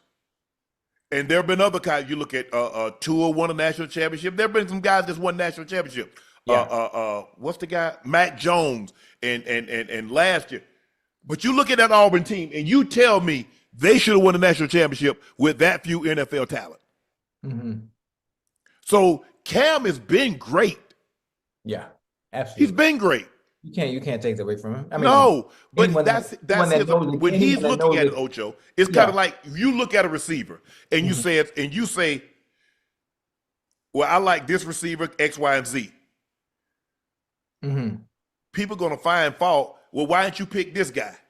If you take it serious and stop worried about celebrations, ain't no telling what you could have done. You see, they're going to nitpick because they don't like that you getting on somebody that they like. So what they try to do is try to destroy the messenger. Right. It's not the message, it's the messenger. Yeah. So if I like the message, if I like the messenger, I'll receive the message. Yeah. If I don't like the messenger, I won't receive the message. Right. And guess what? In the message, you know what? Now I'm gonna turn against you. I don't like who gave it to me. Right. Yeah. I mean, that's unfortunate. That's unfortunate. Hey, boy. Hey, what up? Teddy bear. Okay, Teddy Bear. They all look the same now. Lay down. Lay down. Teddy Bear, get on camera, twin. he lay it down. Hopefully he'll stay there. Yeah, it's tough, Ocho, because look, it's gotten to the point that people don't want us to do our job, Ocho. And I think the thing is that more people like us do this now. Yeah, it used to be a time there was only a handful of guys that did this. If you weren't on CBS, if you weren't on ESPN, you didn't have an opinion. If you had retired because you didn't have a platform to share it, if you weren't on those platforms. Now there are more guys like you and myself that have platforms that are able to share their opinion. Right. See, it used to be, hey, you wanted guys that have played the game. Because before, Ocho, when I played, you played before, well, he ain't played the game. So how does he know? Now you get guys play the game. You get guys play the game at a high level. Now what's the excuse? You try to nitpick where you didn't win anything. Well, hell, I don't want everybody to win because if everybody won, that devalues winning. There should be a premium on winning championships, winning conference, winning the division, winning MVP. If everybody does those things, Ocho, what is the value in that? Right. And hold on, wait. And also, where's the value? Sometimes you just happen to be part of a team that actually won. You ain't even do nothing. Yes, true. There's an asterisk sometimes, like value, and all that winning. Oh, I got a ring. Well, yeah, you got a ring, but all rings aren't created equal. Let's just start with that, and we understand that. But I'm not. Look, I've been very fortunate to be on shows with a lot of guys, and I'm very fortunate that I won at a high level. I won championships. I went to the Pro Bowl, went All Pro, and I got a gold jacket. But it's not like I wear it. I don't wear the rings. That's not. I honestly, Ocho, I try to give my honest opinion. Right. I understand what it takes to play this game at a high level. And it's not easy to be consistent, especially when they know you're the guy and they game plan for you. And you still have to find ways to make plays and make your presence felt. But people kill me all the time. I was like, okay, I'm not saying the guy is bad. I got to take one. And it's easy to say, I would take both of them. Hell, anybody can do that. That's not why they pay you money to get your ass on TV to say, I like to have them both. Pick one. Oh, I got better. That is your opinion. Hey, I got better at that. You absolutely have. But Ocho, they understand that you have a job to do. It's not like you dislike one. You're saying, based on me playing in this league for over a decade, me playing at the level in which I played, watching their games, I think this guy's a little better. But see, people don't hear that. People saying, well, you like him, you hate that. Ocho like mangoes. Man, Ocho hate bananas. He hate oranges. He hate watermelon. No, bro, I said I like mangoes. I didn't say anything about hating the other fruit. I've been listening. And for me, what I've gotten very savvy at, which I've been very good at, is my delivery. It's not what I say. It's not what I say. It's how I say it. Yes. I've mastered that a little bit to soften the blow because our players during this era, during this day, they're very sensitive. They're very sensitive. They are. So I've learned how to navigate in saying things the right way where that's not offensive to them. Now this year, now that I got my feet wet, so I understand now. I'm gonna be a little bit more upfront with people's play when it doesn't look like it should look. You should. Yeah. Ocho, I mean, look, it's not like you're a bum because they said they wanted people that played the game to critique the game. Okay, we're giving them guys that played at an extremely high level That's me. to critique the game. That's me. Yes. But what happens is they know they can't run no bull jive on us. No. Because we did play the game for an extremely long time and we did play at a high level. So now what are they going to say? Right. You're right. Oh, man, Ocho, you didn't win no. Okay, no, I did not win at a high level. But just because I didn't win, that doesn't mean I wasn't a damn good player. Hold on now. I ain't win no ring, but I won. Well, I'm saying that's what they're looking at. Cincinnati, but here's the thing though, Ocho.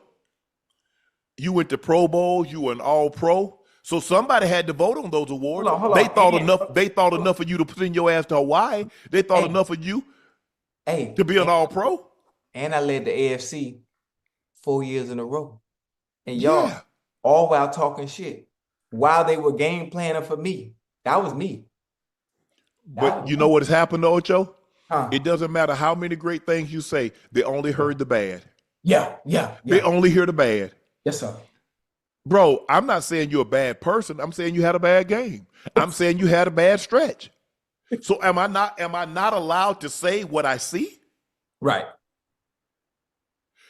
People that understands that X has a job to do. He's doing his job. He's not talking about me as a individual. He's talking about me, the player, and my play on the field. You need to be able to differentiate between you, the player, and you, the off the field person. Right. I'm critiquing your play. Drop passes, lack of effort, terrible route, things of that nature. Getting blocked, not getting off the block, poor technique, in the backfield staring at the quarterback too long as opposed to the guy that's running the route. That's what we're talking about. We're not talking about you as a individual. We're talking about you, the player. Right.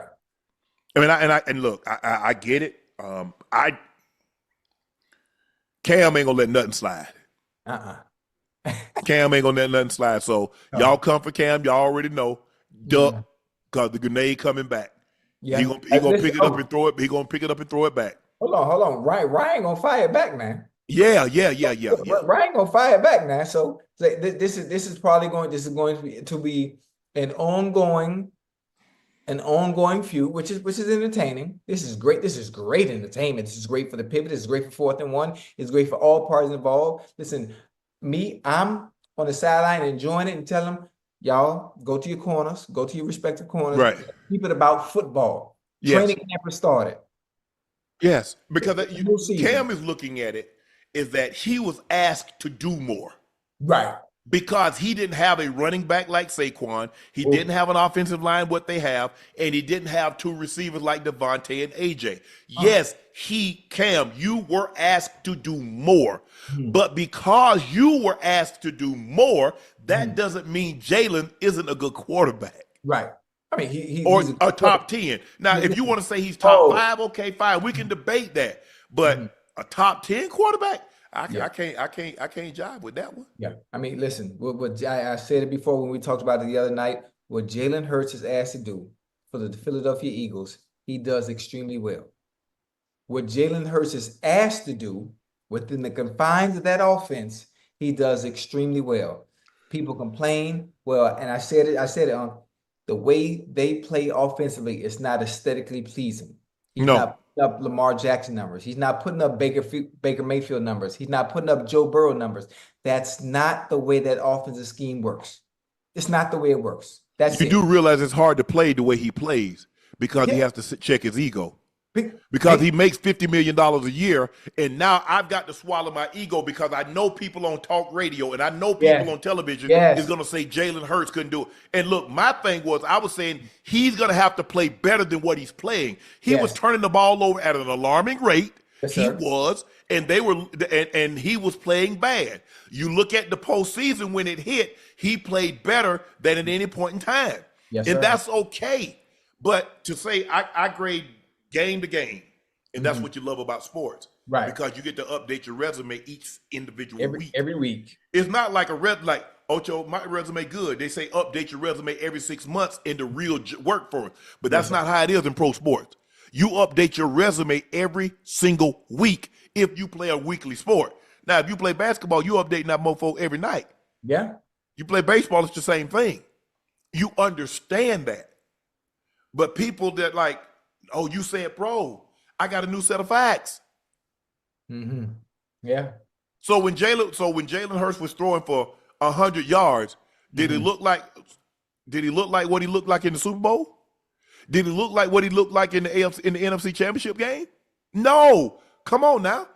Y'all want to hold, he's playing. Yes, he played better. When he played better, we spoke better about it. Yeah. Hey, when everybody goes in training camp, right? Every team, 2 teams that reported this week on the 22nd, on the 19th, whatever it may be. What is the end goal for every team that went to training camp this week? They want. They say Super Bowl. Some of them fooling themselves. Some of them know damn well they ain't got no chance to win the Super Bowl. But lie. Sometimes they'll show you that. My coach say, you got to lie to them. But college coach say, hey, home, sometimes I got to lie to y'all. Hey, the Philadelphia Eagles. Oh, they got a legitimate chance. Absolutely. They got a legitimate chance to go back again. Exactly with the exact quarterback that Ryan and Cam are talking about. They have a chance to go back again. Yes. And as long as knowing Howie and knowing Mr. Lurie, they might have a chance to go back a third goddamn time. Yes. The owners, it starts at the top. They mean business. Yeah. They're not talking. They actually mean business. And they put their wallet. Man, I'm gonna leave it alone. I'm gonna leave it alone. Yeah. I mean, look, sometimes Ocho, going to a great franchise is just like sometimes being born into a great family. You ain't do ish. You just happen to be born to a family that's worth hundreds of millions or billions of dollars. He went to a great franchise. They took look. He was a 2nd-round pick. They had just gave Carson Wentz over $100 million. Yeah. So give Howie Roseman some credit. Yeah. I have a question. Give Jalen Hurts some credit that he went there, kept his head down. It's like when the opportunity presented itself, he took full advantage of it, just like he did at Alabama. And after Tua came in and got the job from him, he went to Oklahoma and played extremely well and played himself, because had he stayed at Alabama, he wasn't going to be a 2nd-round pick. No. He had to show that he could throw the football. He did that when he went to Oklahoma. Kudos to him. Right. I got a question. Yes. Hey, can y'all hear me, Chad? I know y'all looking at me real quick. I'm just throw a hypothetical out there real quick. If you were to switch owners, right? Yes. If you were to take Howie Roseman and Jeffrey Lurie and put them on the Cowboys and put Jerry Jones in Philadelphia, how many Super Bowls would the Cowboys have right now? With Jerry Jones? If you take Jeffrey Lurie and Howie Roseman and you give them the Cowboys. Oh, they won, multiple, yes. And the Eagles wouldn't be nowhere near the playoffs. It wouldn't nowhere near the Super Bowl. Absolutely. Okay. See, the difference is Jeffrey Lurie, you don't realize how good you can be if you don't care who gets the credit. See, Jerry wants the credit. You don't hear Howie Roseman doing Jeffrey Lurie doing a whole bunch of talking. Yeah, we do. You don't hear Clark Hunt. You don't hear Clark Hunt doing talking. You don't hear Stan Kroenke doing talking. But that's Jerry. Okay, look, be who you are. And everybody keeps talking about, but he got 3 Super Bowls. He got two of them with Jimmy and the other one with Jimmy's players. Since Jimmy has been removed from, how many he's got? How many times have they gotten close? Y'all got to the playoffs, like, this is our year. Y'all say that every year. Because he won't get in the way? No, ain't no question about it. No question.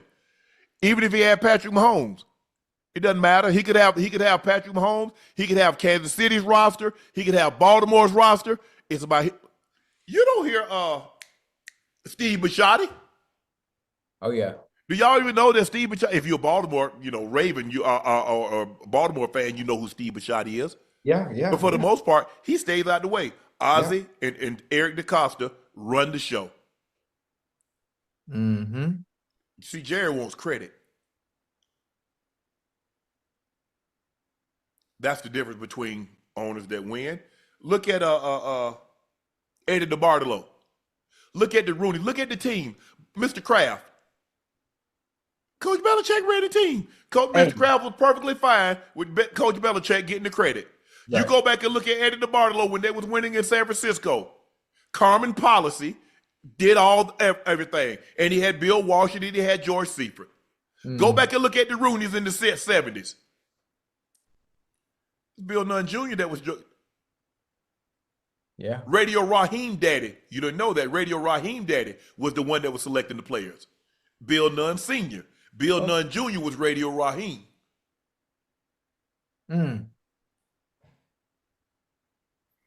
I like it. See, Jerry wants to be the new age Al Davis.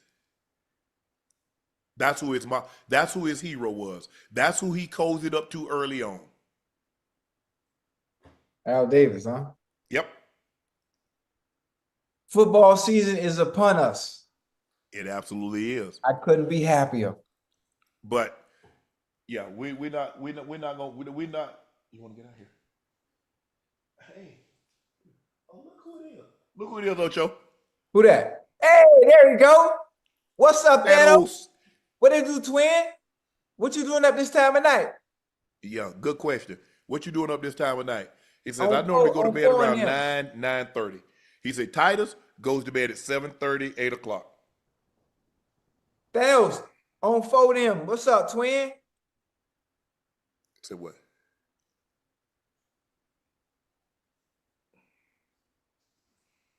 I like it.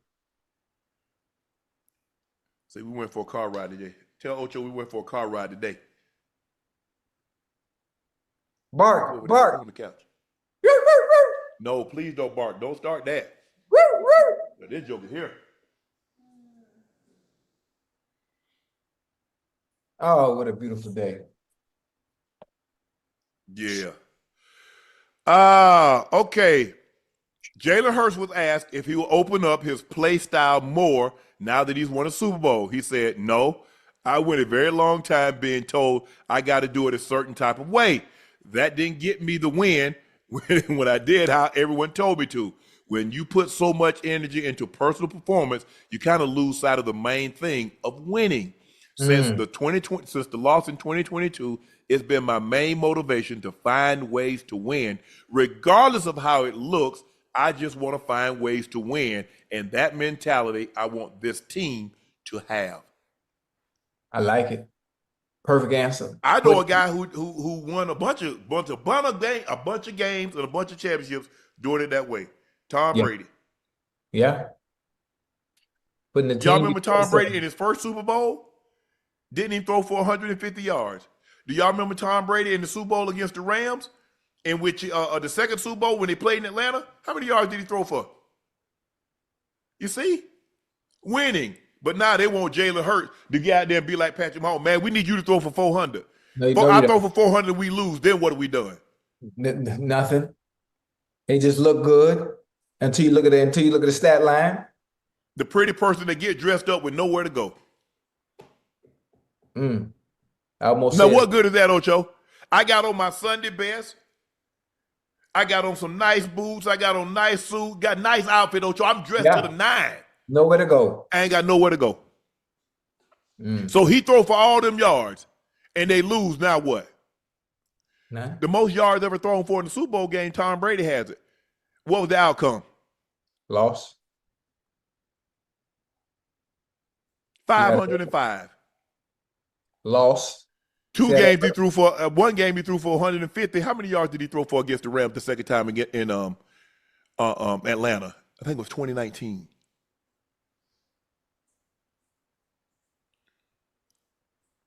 I'm trying to win. That's it. That's all that matters at the end of the day. No matter what the outsiders say, Philadelphia plays one style of football offensively. One style. AJ Brown, some days it's gonna be your day. Devontae Smith, some days it's gonna be your day. Saquon, some days it's gonna be your day. That's it. Jalen Hurts, when it comes to the passing game, Whatever you give me, that's what I'm taking. I'm not forcing Nathaniel. And he showed that formula, it wins your ring. Yep. Man, I'm coming back to play this year, man. Fuck that shit, man. A reporter asked Jalen Hurts why he didn't wear his Super Bowl ring. His response, I've moved on to a new year. It's really as simple as that. Boy, that boy mean business. Wait, what was his response? I've moved on to the new year. It's really as simple as that. Golly. But that's like some Kobe Jordan type. Listen, I know I won, but the job at hand is not finished. My goodness. Okay, I like that. I like that. I like that. Damn.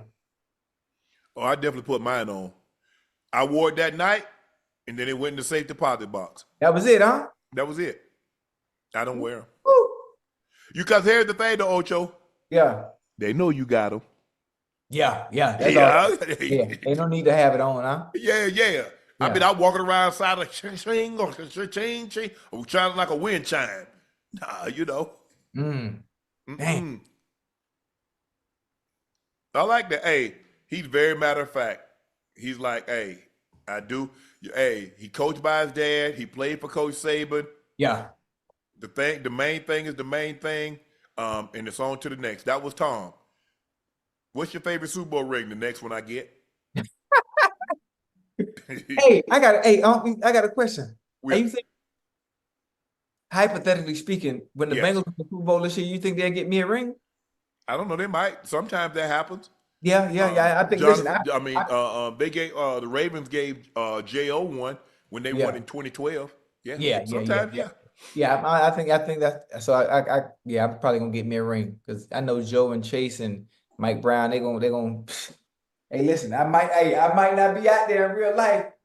Hey, you see that stance? Hey, call it for me. Call it for me. All I know is I saw that man put both hands in your breastplate. Come on, sit down in that chair. Hold on, the ball in there. Call it. What you want me to do? Blue 17 said, hut. I still Ocho. Hey, you see Ocho, how it was? you know what happens? All that dancing in one place, that joke coming up through your chin. Oh no, you know, I don't really dance. I got places to be. Hey, I felt real quick right there. See, that's the thing. See, that's how your mind play tricks on you. You see, you felt quick. That's what happens. Oh my goodness. Hey, Shilo recently gave away 250 free meals while working at KFC for a day when a fan pulled up wearing a Bucks jersey. This is the first time Shilo had seen one. Check this out, Ocho. Yeah. Oh, he got the jersey! The 28 jersey! The 28 jersey! The 28 jersey! That's the first one I seen. That's it. I told you. I wrote you. Hold on, I'm about to give you 5. I'm about to give you 5 bags, bro. Take all these, bro. Make sure everybody eat, bro. Signing anything or not? Yes, of course. I'll take it myself, right? Yeah, take it out. Let me get it. Appreciate you, bro. All right, this is the first Bucks jersey I ever signed. Oh, yeah? The first one. Where's everybody at, yo? I don't know where you got this from, but About to order that throwback in here. I need to see you in that thing. nah, most definitely. Appreciate you, brother.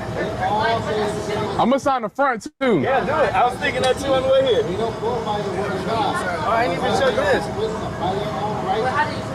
What's your name, bro? Jay. All right, nice to meet you, bro. Appreciate you, man.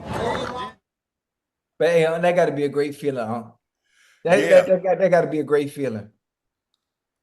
I wonder if somebody got that number 1 signed because I was number 1 in the preseason, Ocho. How That you thing get might be worth some money. even back then? Yeah. How they let you get away with wearing number 1? In the preseason, you could wear anything in the preseason. All Right. the 80s were gone. Oh, okay. I didn't know that. Yeah. Hey, that got to be that got to be one of the best feelings, man, to see people wearing your jersey despite Oh, what for sure. you know, you finally get drafted, to a team, and then to come in and that's dope. That got to be a great feeling. I remember not only getting drafted, my favorite moment that had me like that, how Shilo was just there, was seeing myself in Madden. But seeing myself in Madden in 2001, I was going crazy. My stats was low as hell. I wasn't tripping, but dog, I was calling all my homeboys. I say, "Boy, y'all won't believe it. Bro, I'm in Madden.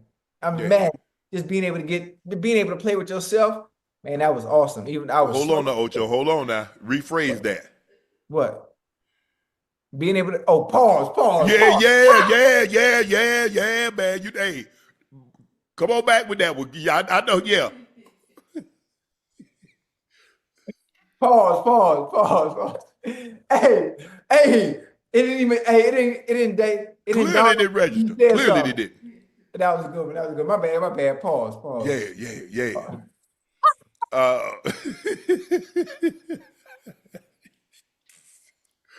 Nah, man, I was like, hey. Hey, you got me good. Man, I need to go down to Tampa. Hey, he passing out free meals. Yeah. I give me 20 pieces of honey barbecue. They still sell those at KFC? Man, I ain't been to KFC. They used to have the 20, they still serve them honey barbecue wings? Yeah. Hey, Chad, can you still get honey barbecue wings at KFC? Hey, but I know y'all know, Chad. You eat KFC? I will. Nah, you tripping, man. You better go on to churches. Ain't nothing like churches, boy. And number 3, 3 legs fries. Get your little coleslaw on the side. You eat coleslaw?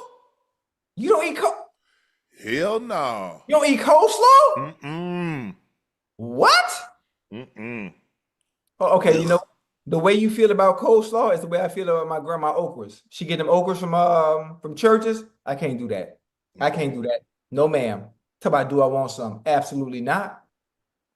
Absolutely not. But I will take that coleslaw with that strawberry soda. No, I can't. I wonder if anybody in the chat in here from Miami. No, you know they don't have them. Oh, damn.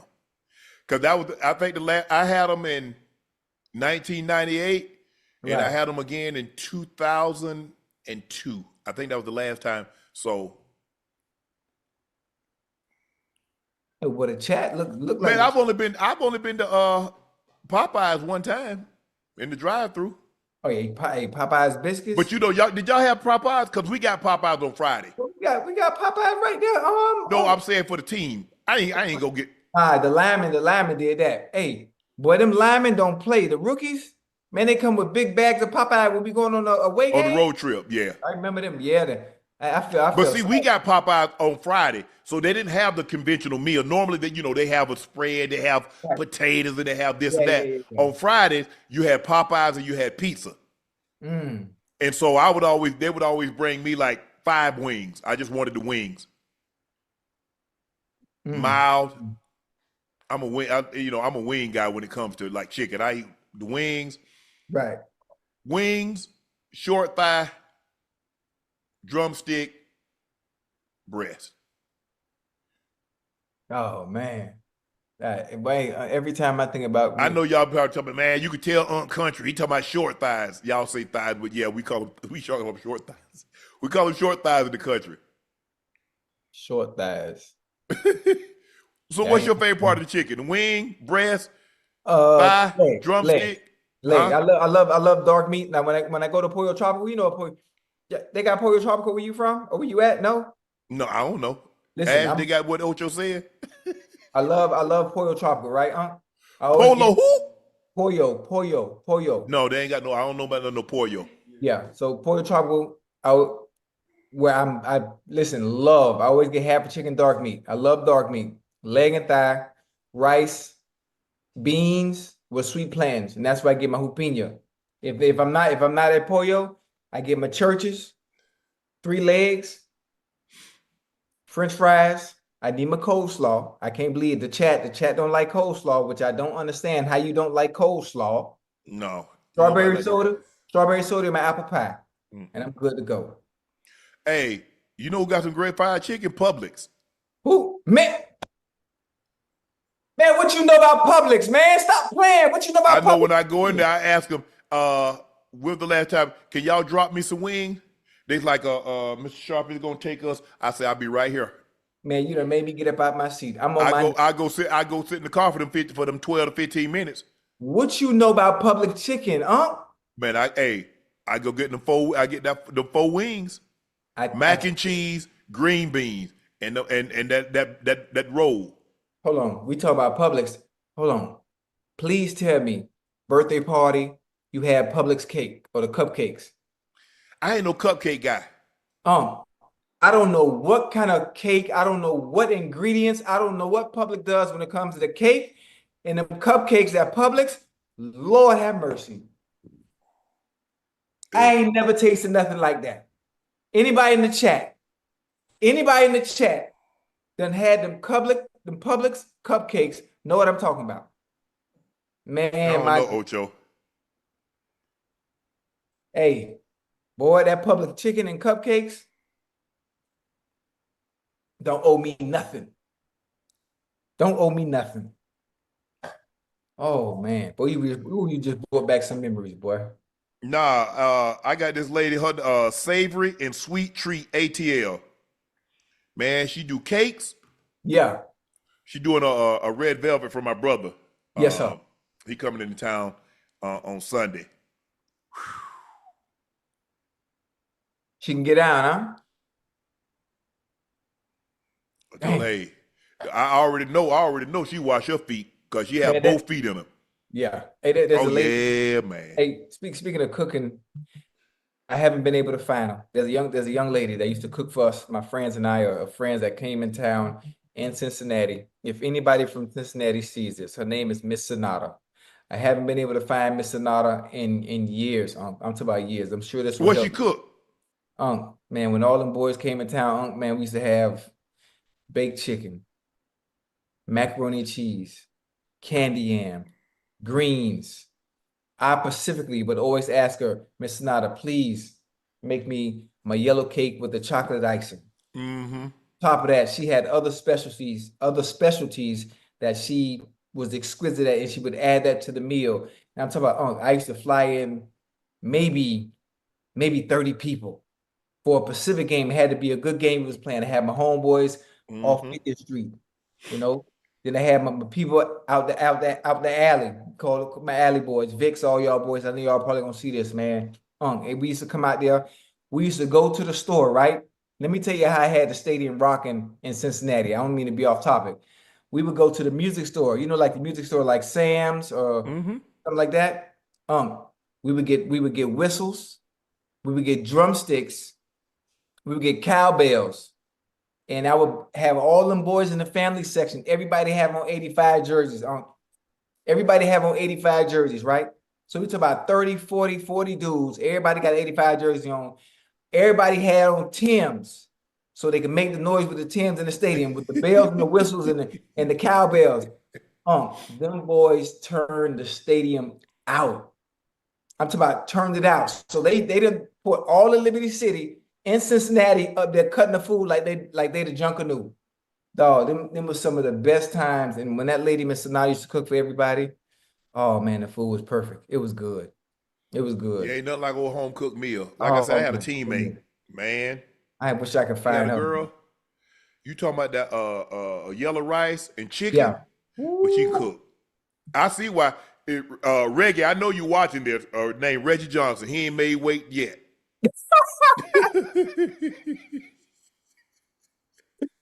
Hey, Ocho, I be over there eating. Yeah. Take a plate home, eat tonight, eat the morning of. Still be 5 pounds underweight. Like, how? Damn. I ain't got no problem. But I see why he didn't make weight. Oh, that child can cook. And you know, when you get a person that love to cook. He was big, like muscle. You talk about muscle? Yeah. He was solid. Reggie was solid. Yeah. Damn. But, hey, put a steam room in his house and everything. It still ain't work. Me, I'm taking everything. I'm eating the cornbread, muffins. I'm eating, hey, like I said, that child could cook. Oh, Lord, have mercy. If you were in Denver, and you was in Denver from 91, 92, 93. We had gambling, like we go there, we play card, we tunk with the thing, play tunk, Yeah. we roll dice. Mm-hmm. Mo cooking.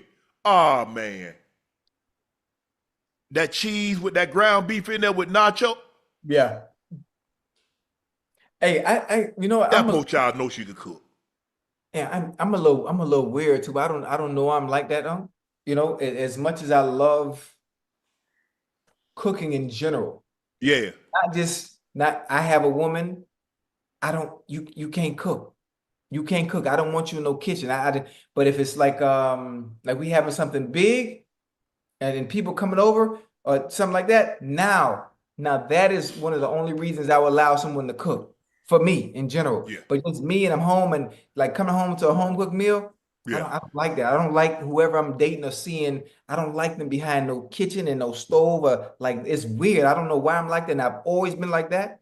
I've dated people in the past that were like, I can't wait to cook for you. I say, no, you don't. No, you don't. No, you don't. I don't require. That's not one of my prerequisites. I don't Yeah, need me. but hey, you get somebody who can cook, but they gotta love it. Yeah, I dated a young lady, Ocho. She can get She could have out. been a chef. Yeah. She could go to any restaurant and you could order something. She would taste it. She said, I can make this.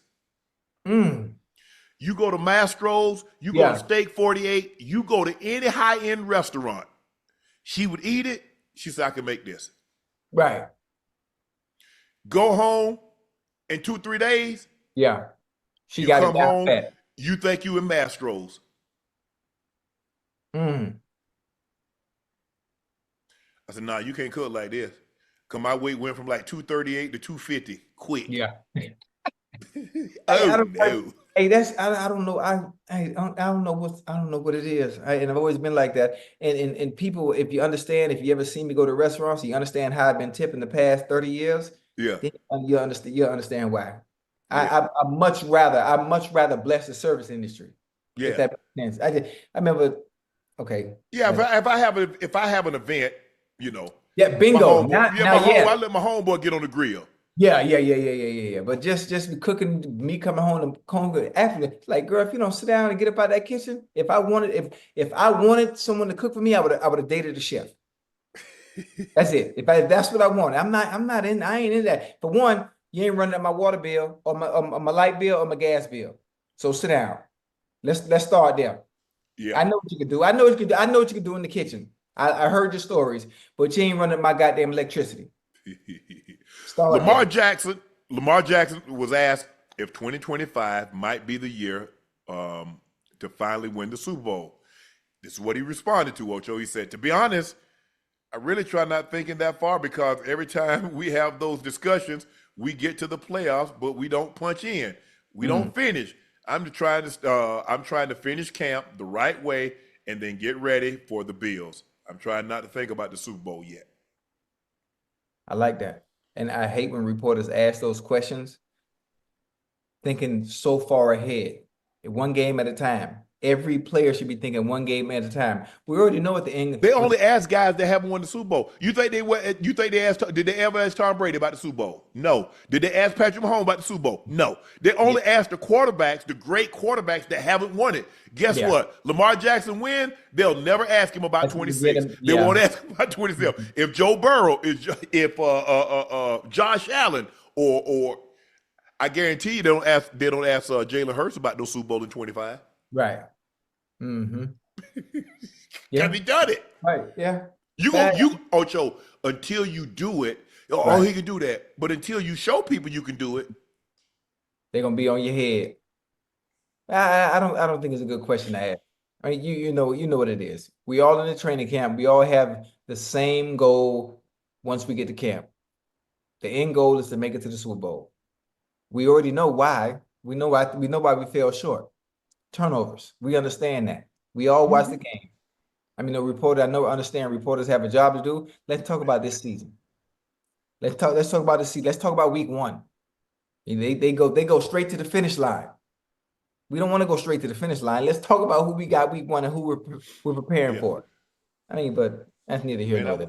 It's funny that I ain't think about week 1. But see, it was different then, Ocho, because we was playing in the preseason. Right. So it wasn't no thing about no week one. I'm just trying to get through training camp. I'm trying to get Right. through these preseason games healthy. And Yeah. then when week one roll around, I worry about week one. But I'm trying to stay healthy in training camp. I ain't trying to get no blisters. I ain't trying to get no dings. And I ain't trying to get dinged when I in preseason game. Because like I said, Ocho, you got 10 plays in the first game. You got, probably 15, 20 plays in the second game, and you played into the third quarter, the third game. The fourth game, you sat out. Wow. Yep. So now these guys, because Lamar, there's a good chance Lamar might not play. If he plays, he'll probably play 10 plays the entire preseason. Yeah, if I'm not mistaken, I thought I could be wrong. I thought I saw something saying that that Joe is going to play a little bit more in the preseason. Well, he should, because y'all start slow.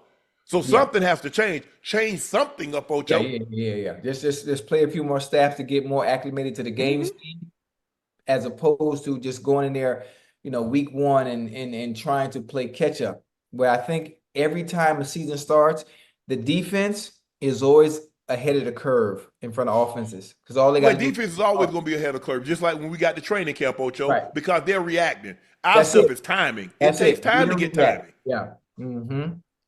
Jalen Ramsey was asked outright if he would play safety. He said he'd be willing to, but also included an interesting detail. Yeah. I'm not getting paid what I'm getting paid not to affect the game and be in certain spots. I like that. Hey, that's a bar.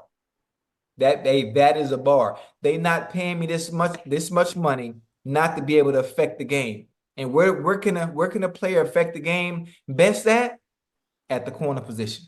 Well, unless you Ed Reed. Well, ain't gonna be no Ed Reed for a very long time. Man. To me, he the best safety to ever play. Yeah. And I played in the air with Ronnie. Yeah. I played with Ed. I got a year Ed, got a year Troy. He different.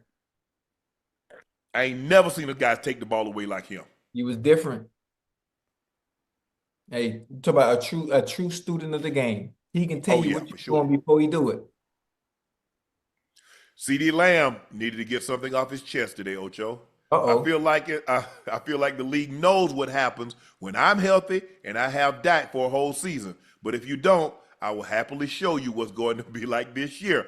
Honestly, I'm a dominant receiver. I don't like to speak highly of myself, but I can't wait to show you guys.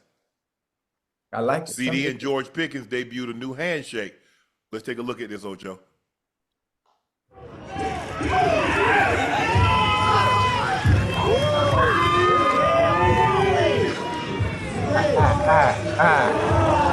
Let's just come up. I don't know what they threw. I don't know what they threw up. If we got something to look forward to. If you're a Cowboys fan, you got something to look forward to. Listen, it's going to be exciting. Offensively, it's going to be exciting. It's going to be fireworks. Goddamn, George Pickens is all right, I almost said elite. He's good. Very good.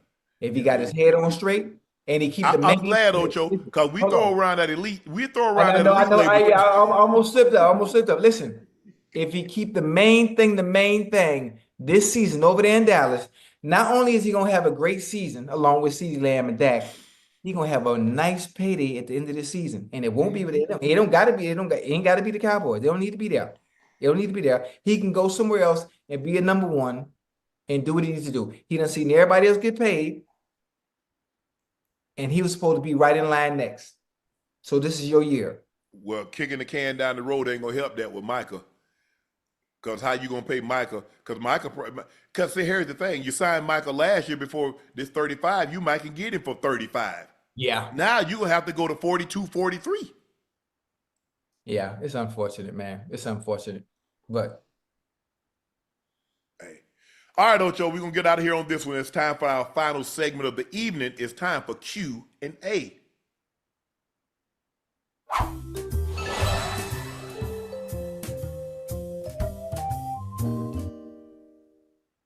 hey, I still got it. True and famous.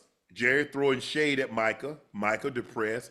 Two Cowboy players fighting each other on the first day of training camp. Yeah. Cowboy disappointment. Ocho, you ready to go with that? Yeah. You think the Cowboys going to have a disappointing season? No. I don't know what they're going to do on defense. I can tell you what they're going to do on offense, though. As long as Dak stays upright and healthy, I can tell you what they're gonna do with offense, though. I know what CeeDee Lamb is gonna do. I know what George Pickens is gonna do. Okay. I know what's gonna happen. I wish they would. I wish they would double CD. And watch. And we got to understand George Pickens is someone that can go from. He can hit his head off the goalpost from anywhere on the He field. can. I done seen him take slants. I done seen him take hitches. He can go deep. He can do it all now. He can do it all. Hopefully he has his head on. He's in a great situation. Quarterback that can get him the football. Yeah. They wanted him. And so hopefully, you know, all the bad taste, all the things that happened in Pittsburgh, Right. he left that there and he comes with a new slate in Dallas. Dr. Frank L. Bellamy, what up, Doc? Hey, fam, just checking in. I appreciate the love, energy, and passion each of you bring every single night. Well, we thank you. We appreciate you watching every single night. We appreciate everybody that's in the chat, everybody that's ever watched, listened to, downloaded, talked about, heard about. We appreciate all of you because without you, there can be no us. So Ocho and everybody here at the Nightcap family, we greatly appreciate all of our guests and subscribers. Kimber Norwood Jr. said, Unc, my question is, who's on your Mount Rushmore of Atlanta rappers of all time? Wow. That's a good one. 3 Stacks.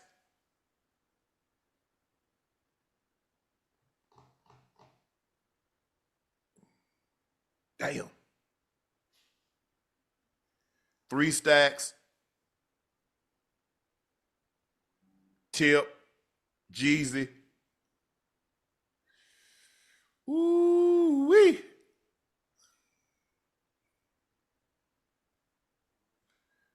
My Mount Rushmore. So don't be coming to me talking about all this and all that. This is mine.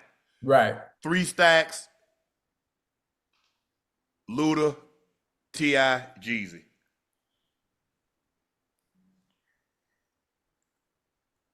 Yes, I know Lil Baby in Atlanta. I know Savage. I know Future. But for me, I ain't leaving 3 Stacks off and Tip, Luda, Jeezy. Nah, run tell that. Deshaun Allen say, what's up, Unc Ocho? Question, who had the best comeback jokes between Fred Sanford, Esther Martin, Pam, or George Jefferson and Wheezy? Wheezy, the best. It got to be Esther. Fred Sanford and Esther. Yeah, definitely. Fred Sanford and Esther. Hey, that's classic. Classic. Matter of fact, you know what Young, can I tell you something? Yeah. You know what I love about when we do the show during the week? Because we end around 12:30. You know what come on at 1 o'clock? Sanford and Son? Sanford and Son.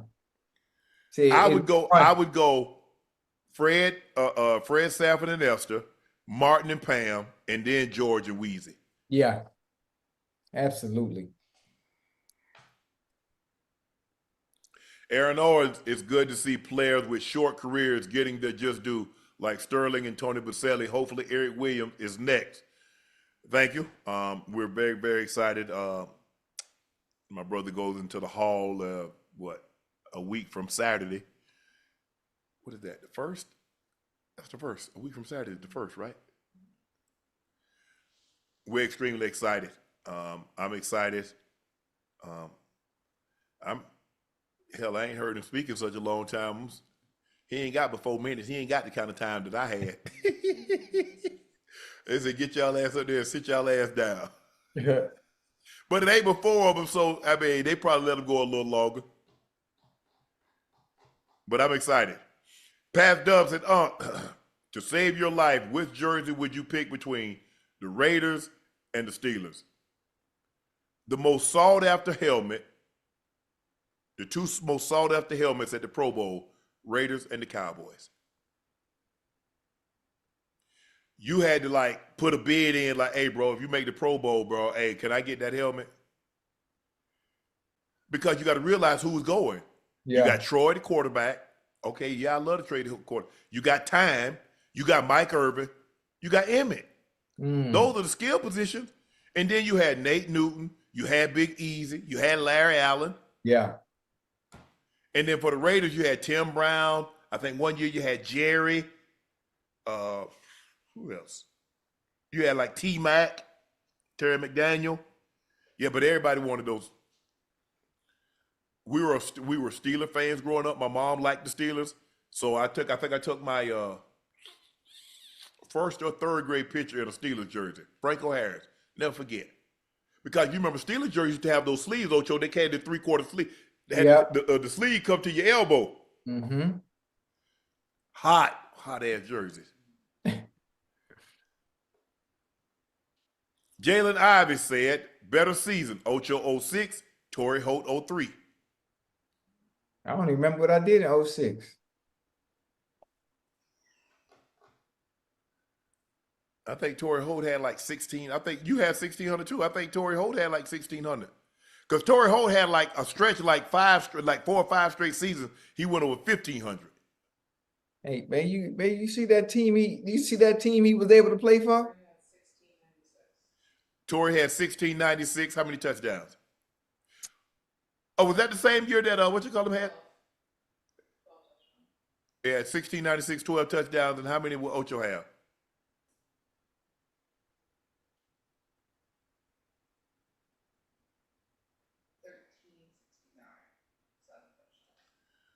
Ocho, he beat you about 300 yards and 5 touchdowns, but I got to rock with you. Hold on. I have a question. Yeah. Do they understand who he played for, what team he played for, and what era? The greatest show on turf. I think, you know what, Ocho, I think what you call him, well, that was 03. What you call him was still there, I think, in 03. Kurt. Was Bolger with his quarterback. Because he put up some numbers with Bolgers, too. You remember Mark Bolger, Ocho? He put up some numbers with him. Yeah. And you listen, Mark ain't had to do much. It was Mark Bolger, wasn't it? Yeah. And all that talent. He had all them boys over there on offense, man. Man, them boys run that. Hey, boy, they run that speed out. Reverend Ike, boy, they run that speed out on you. Smooth as hell. Like they falling off the table. Hey, that 10 roll to 12 and fall off the table. Mm-hmm. Javion said, what's y'all reaction to Dante Jones video? I didn't. Dante Jones. Okay, it was funny. I don't know. I ain't see it. Me neither. What is it? I don't know. We'll look at it. We'll try to get to it on when we on tomorrow? Tomorrow.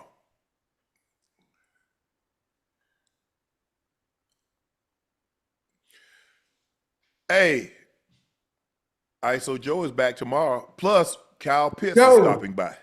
Yeah. Thank you guys for joining us for another episode of Nightcap. Thank our special guest, Claressa Shields. She fights on Saturday. And Raekwon from Wu-Tang. His new album is out. What is it called? Hello. Oh. Emperor New Clothes.